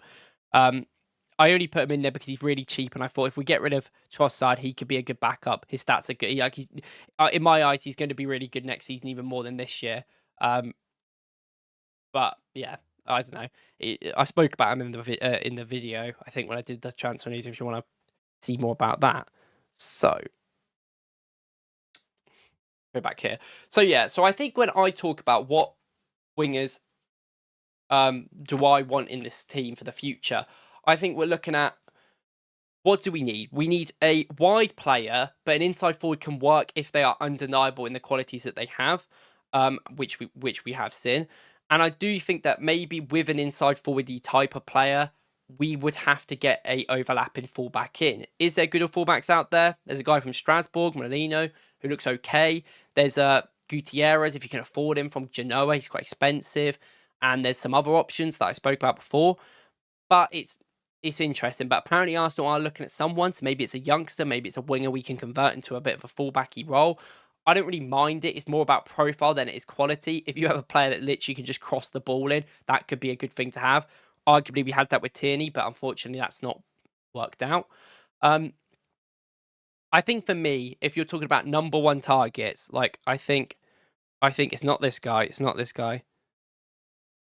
It's no one apparently. It's Rodrygo. I think right now, given the market situation that we are in, he is probably the best shout to get. Because when I first looked at him, I thought the price is way too much for me to consider. And I don't really like him as an inside forward type. But if we consider the fact that Arsenal might buy a left back who overlaps, or an attacking midfielder that helps him in them roles, or play him in central areas a lot more, then with them three considerations, at least one of them makes me want this signing a lot more over the other players we have mentioned. I think if I'm talking like, if he is to, let's just say that Rodrygo goes to Xabi and goes, I want to stay, then we have to consider what is the best options. And I think maybe getting two wingers in could be better if they're not winning now in many ways. If you want to get someone like a Semenyo in, maybe it's best to get a younger winger alongside him, like a Gittins, like someone like that, so they can kind of work with each other, and I think that would be perfectly fine. I think it's my second option. I think Williams is probably my second option in money, not considering the money, but when putting the money in consideration and how much he wants, 300k a week is not worth it, and I don't want to see the club spend that amount of money on a player that I'm not convinced is like the best option. I think tactically he's better than the player, if that makes sense. But I don't know. It's certainly an interesting perspective. I think so. I'd say my number one, I'd say is Rodrygo. I'd say number two, let's say the money's reasonable. Let's say he wants 250k a week, 275. I mean, that's not even reasonable, but you know what I mean. It's like I can accept that at least. I think Williams is number two. And then I think for number three, I think to me, the number three option should even be Semenyo. I still think he's worth it. Maybe not as a starter, but I like him. Or Barcola. I think Barcola is probably the more natural three that I'll say that he's my third choice. But I don't think Semenyo is very far behind. They're the four that I think are really like we should consider signing over other players. Like I think they're the four that we have to talk about when we talk about wingers that we're getting this summer. I don't think any really of other options are viable. You know, maybe there's a market opportunity and Rashford comes available for cheap and the club think that's a good idea. I don't really think so. Maybe a Jack Grealish comes available as a midfielder, maybe. I don't know. But that is the sort of thing. Obviously, there's a lot of other players. Benonotto is a very good, very, very good young player, but obviously not at the level. It's the same with El Canous. Like, that's more attacking midfielder kind of types, but they're just not where I would want us to be at. Adeyemi is rapid, that is true. I just don't really think he has much else, personally, but...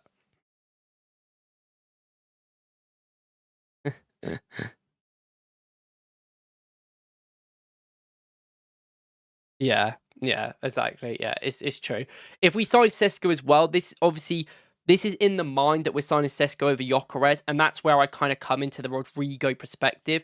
If we'd signed a Gyökeres over Sesko, I would probably, like, we'd obviously, well, I mean, we might actually have more money, but I would probably be a bit more willing to kind of take a risk on the amount of money that Williams has as a first choice than Rodrygo personally, or even test our patience for a Barcola, or even a Gordon, like a Gordon as as one of them options could be fun. But I think given the fact that it looks like we're signing Šeško, which I do think Williams is the best fit for him tactically. I think he is the best, which is why he's high still on the list. I think Rodrygo still as that win now player has to be the player that we talk about when we talk about these things. Yeah, that's kind of where I'm at. Like, if you watch my video about Rodrygo, it's not even that positive, but I have changed my opinion a little bit. Like, because I kind of think about the changes we have with him. And there's a lot of other things that have to happen for Rodrygo to come in. Like, he has to have players around him that go on the overlap, help him in situations, and allow him to be the best he can. If we just sign Rodrygo by himself, then I would probably consider a Williams over him, even though Williams is on a lot of money. But I don't know. I'm kind of trusting the club a little bit here, and that's why Rodrygo is my first shout. But it's completely fair to be like, well, that's not fair because, you know, you're thinking about other things in the future, which is fair enough, I think. Barcola really feels like a left winger Saka. I don't know why. Yeah, I think they kind of do. Barcola is a little bit faster with his actions, but how they dribble is kind of similar. Like compared to a lot of these. No, it's not similar, but it's more similar to a lot of these players on this list. I feel like. And I don't know. He's kind of similar in the final third as well when he does actions. I feel like, yeah, I get that. I get that. I kind of get it. Like he's a bit more of like a counter-attacky Saka. It's like if Saka was like longer and faster. I think that's what he'd play like personally. Let me know in the comments like, who is your guys' number one like target if it's like viable? Like obviously, well, no, we'd just say your number one target is. I don't even care if it's viable. No, now probably one of the ones we spoke about. But even if you've got any suggestions, like, Williams is maybe not viable, but like he definitely could be as well. So who knows? Because I don't know. For me though, I'm a pretty like optimistic Arsenal fan. Like I don't really look at things like too negatively anymore. And there's a lot of players I look at in our team where I go, oh, like I look at who we're trying to sign and I go, they're good. And I think if we get any one of Barcola, Williams or Rodrygo, I'm happy with that. And then I really think if we have like a Semenyo maybe as a backup, or even a who else? Leao. I mean, Leao would be so fun. I think that I would be pretty happy with them as well, personally.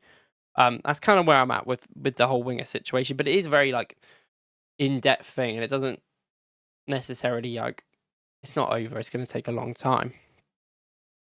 So, well, I'm glad that the stream kind of sorted itself out because it was very glitchy at the start, but I think I've sorted the problem out, so that's good. This has been a long stream, by the way, guys. A long stream. Just been talking. I just ramble on too much.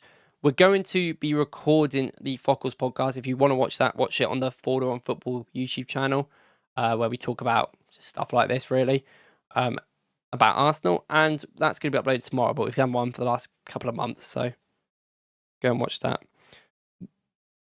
Would you prefer a touchline higher or an offensive forward? That's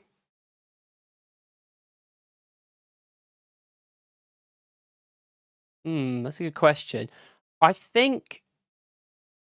I mean, we can do Forder if you want. I don't mind.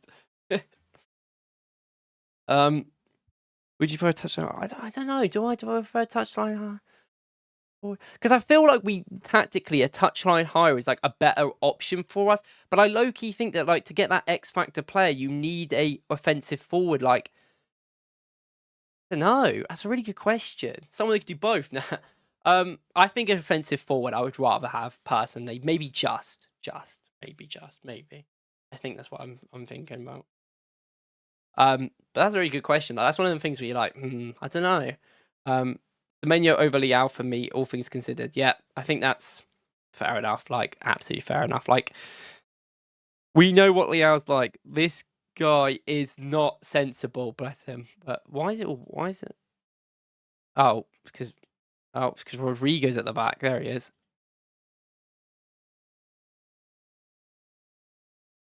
Yeah. Before we end it, we'll this on. There we go. Wait, I'll move this to the side a bit. There you go. Yeah, we'll talk. Wait, where's my? There it is. We'll talk a little bit about it then. Yeah, so this is the thing. So when let's say that we get Rodrygo, because that is the big links right now. Let's say we get him and he goes in. He's here. He's chilling. Eze, you're gonna have to leave the team. Sorry, man. But when I think about like.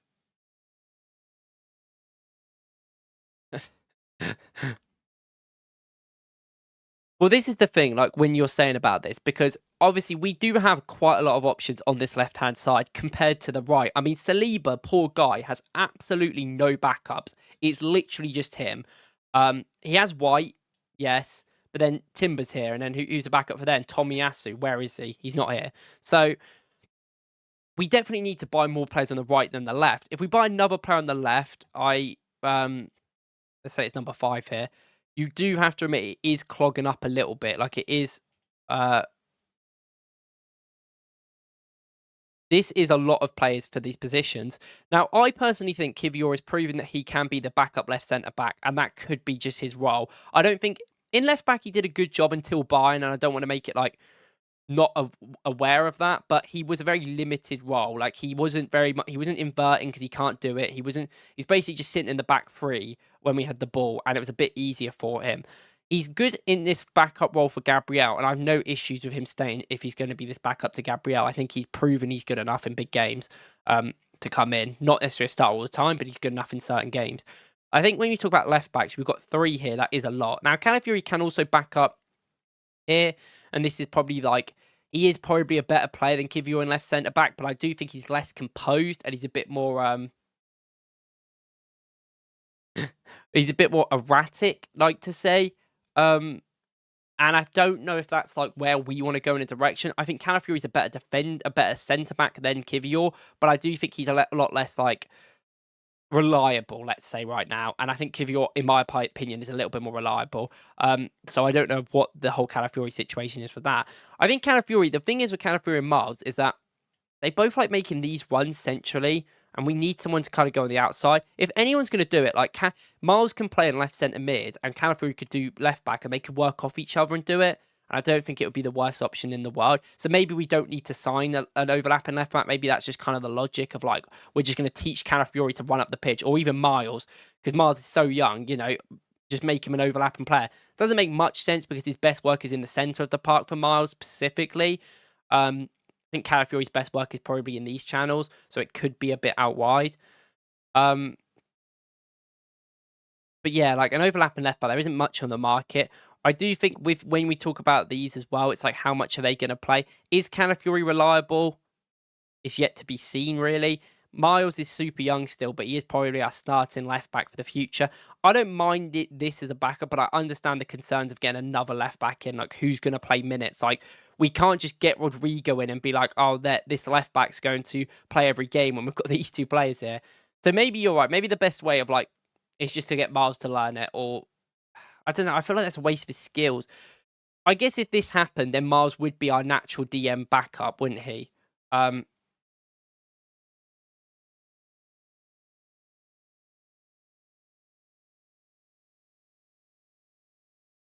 Yeah, like I think Miles would have to move into midfield as a backup. And I'm not really the sort of guy that's like thinks Miles has to start every game. He is super young still. I get he's proven himself, and he like deserves to play.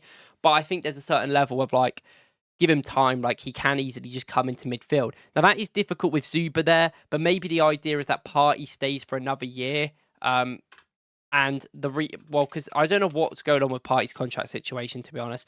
But if Partey is staying for another year, let's say, and there's an option and we don't accept the option, then what the idea could be is Miles could learn under Partey a little bit. They're kind of similar. Well, Partey in his prime was. And then when Partey leaves next summer, Miles can kind of just be that natural backup for Zubimendi and Rice. And then that allows you to get another left back in to work with Calafiori to be overlapping. And I think that is fine. Like, I actually think that is absolutely fine. And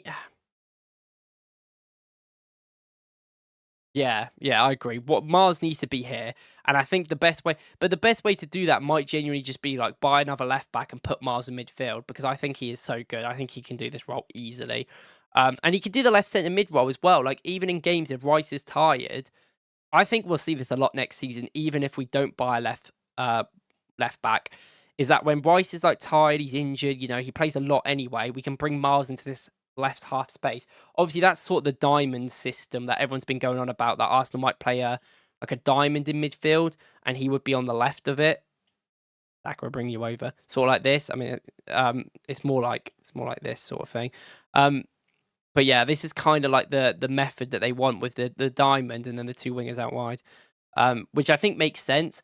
I think he would be good in this role. I think next season he'll play a lot here. Personally, that's what I'm assuming. 6+ anchor. Yeah, that's why I think that in the future of this club, maybe next year or the year after, the idea might be to keep Partey for this season because he is a little bit more beefy. Hope like he plays a decent amount, but he's not going to start every game. I don't think that's the expectation. And then when Partey gets in, like when Partey leaves at the end of his contract next year or the year after, we can then invest in a proper DM who's like beefy, like you said, a bit more legs maybe in midfield. Because I think Miles, in my eyes, I think this left centre mid spot should be where he is. I think as a DM, he is really good, and can be really good, and he is physical, and he's like insane under pressure in tight areas. But he's got so much potential to go forward with his carrying, and like it's the same with Rice. It's like Rice is a great defender, but we've seen the ability he has to carry the ball and take it into that final third. And I arguably think Miles is so young that you can mold him into a player a little bit more seamlessly than Rice. Where he can get better in these final third positions, which we've already seen him get better in it in the last couple of months of the season. And I think that Rice should be the understudy. Miles should be the understudy to Rice in that position. And I think getting a left back in now accelerates that. I just think that means Miles can be in them positions right now. Yeah. Like I think Miles, I think that's what I kind of think with the team. But that's why I'm like, I really do think Arsenal might go in for a proper left back this summer, like an overlapping one, and put Miles in this role. I know that I think the biggest question about this right now is what's going to happen with a Marino, because he has been signed as a left centre mid player.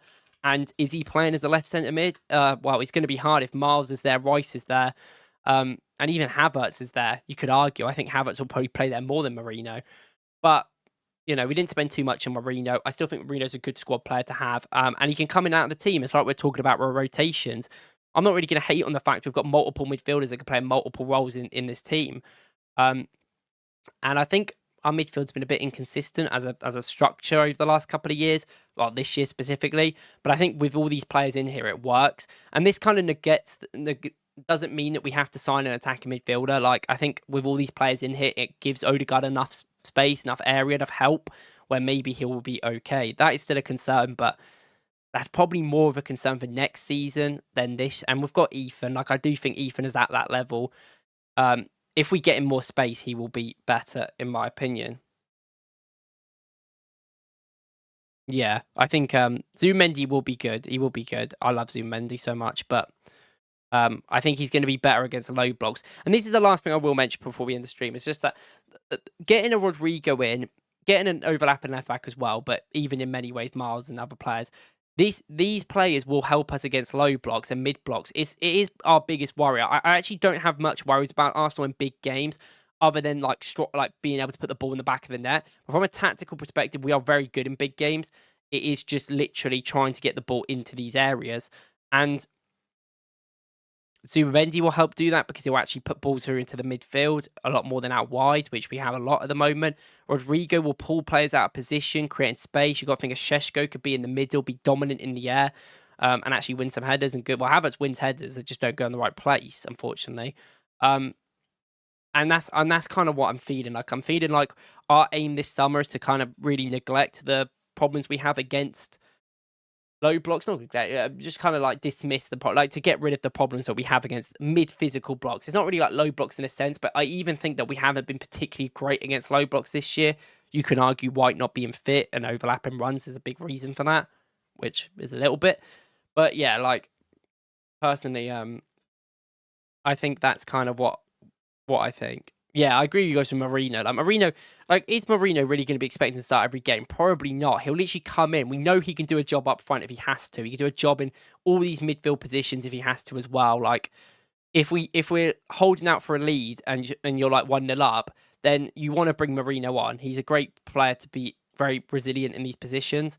And he can work alongside a Zuba. He can work alongside a Rice. Where's Rice? He can work alongside a Party if he has to. Probably would prefer that one, but like he's good enough. Probably working against some Miles next to him, to be fair. So yeah, I agree. Like that's the point. I like players like this that can just come in and help the team.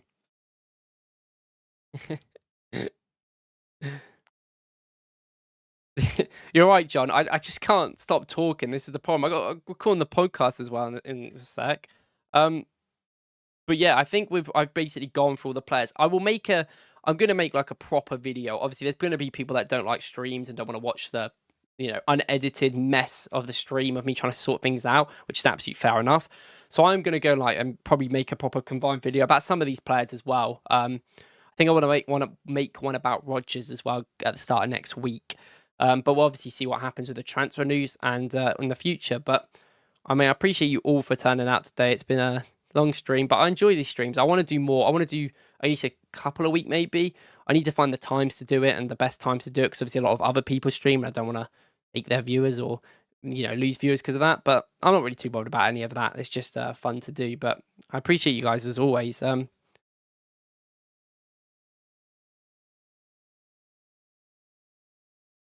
will have to do that, G Collins. I'll have to do that with Spotify. Thanks, so I appreciate that. Yeah, it's weird thing streaming. Like I've always streaming's cool, but I've never really had the balls to do it. Let's say it's just a bit of it's a completely different medium. I've grown up on long form and short form content, so it's very different for me as like a media outlet. But I appreciate some of you guys like it. That's the main thing. It's just nice to have a conversation with you guys because we can actually talk other than my videos where it's just that's it. So it's a lot better. But appreciate you guys as always. I will see you guys in the next one. I appreciate you guys for turning out. We'll do another one next week, I'm sure. At the start, I want to do one near the start of next week, not on Fridays all the time. But I appreciate it. But all of you guys are legends. Yeah, got nothing to say other than that, but I appreciate you guys. And check out any of my other videos if you want to. You don't have to if you want to. Thanks, guys.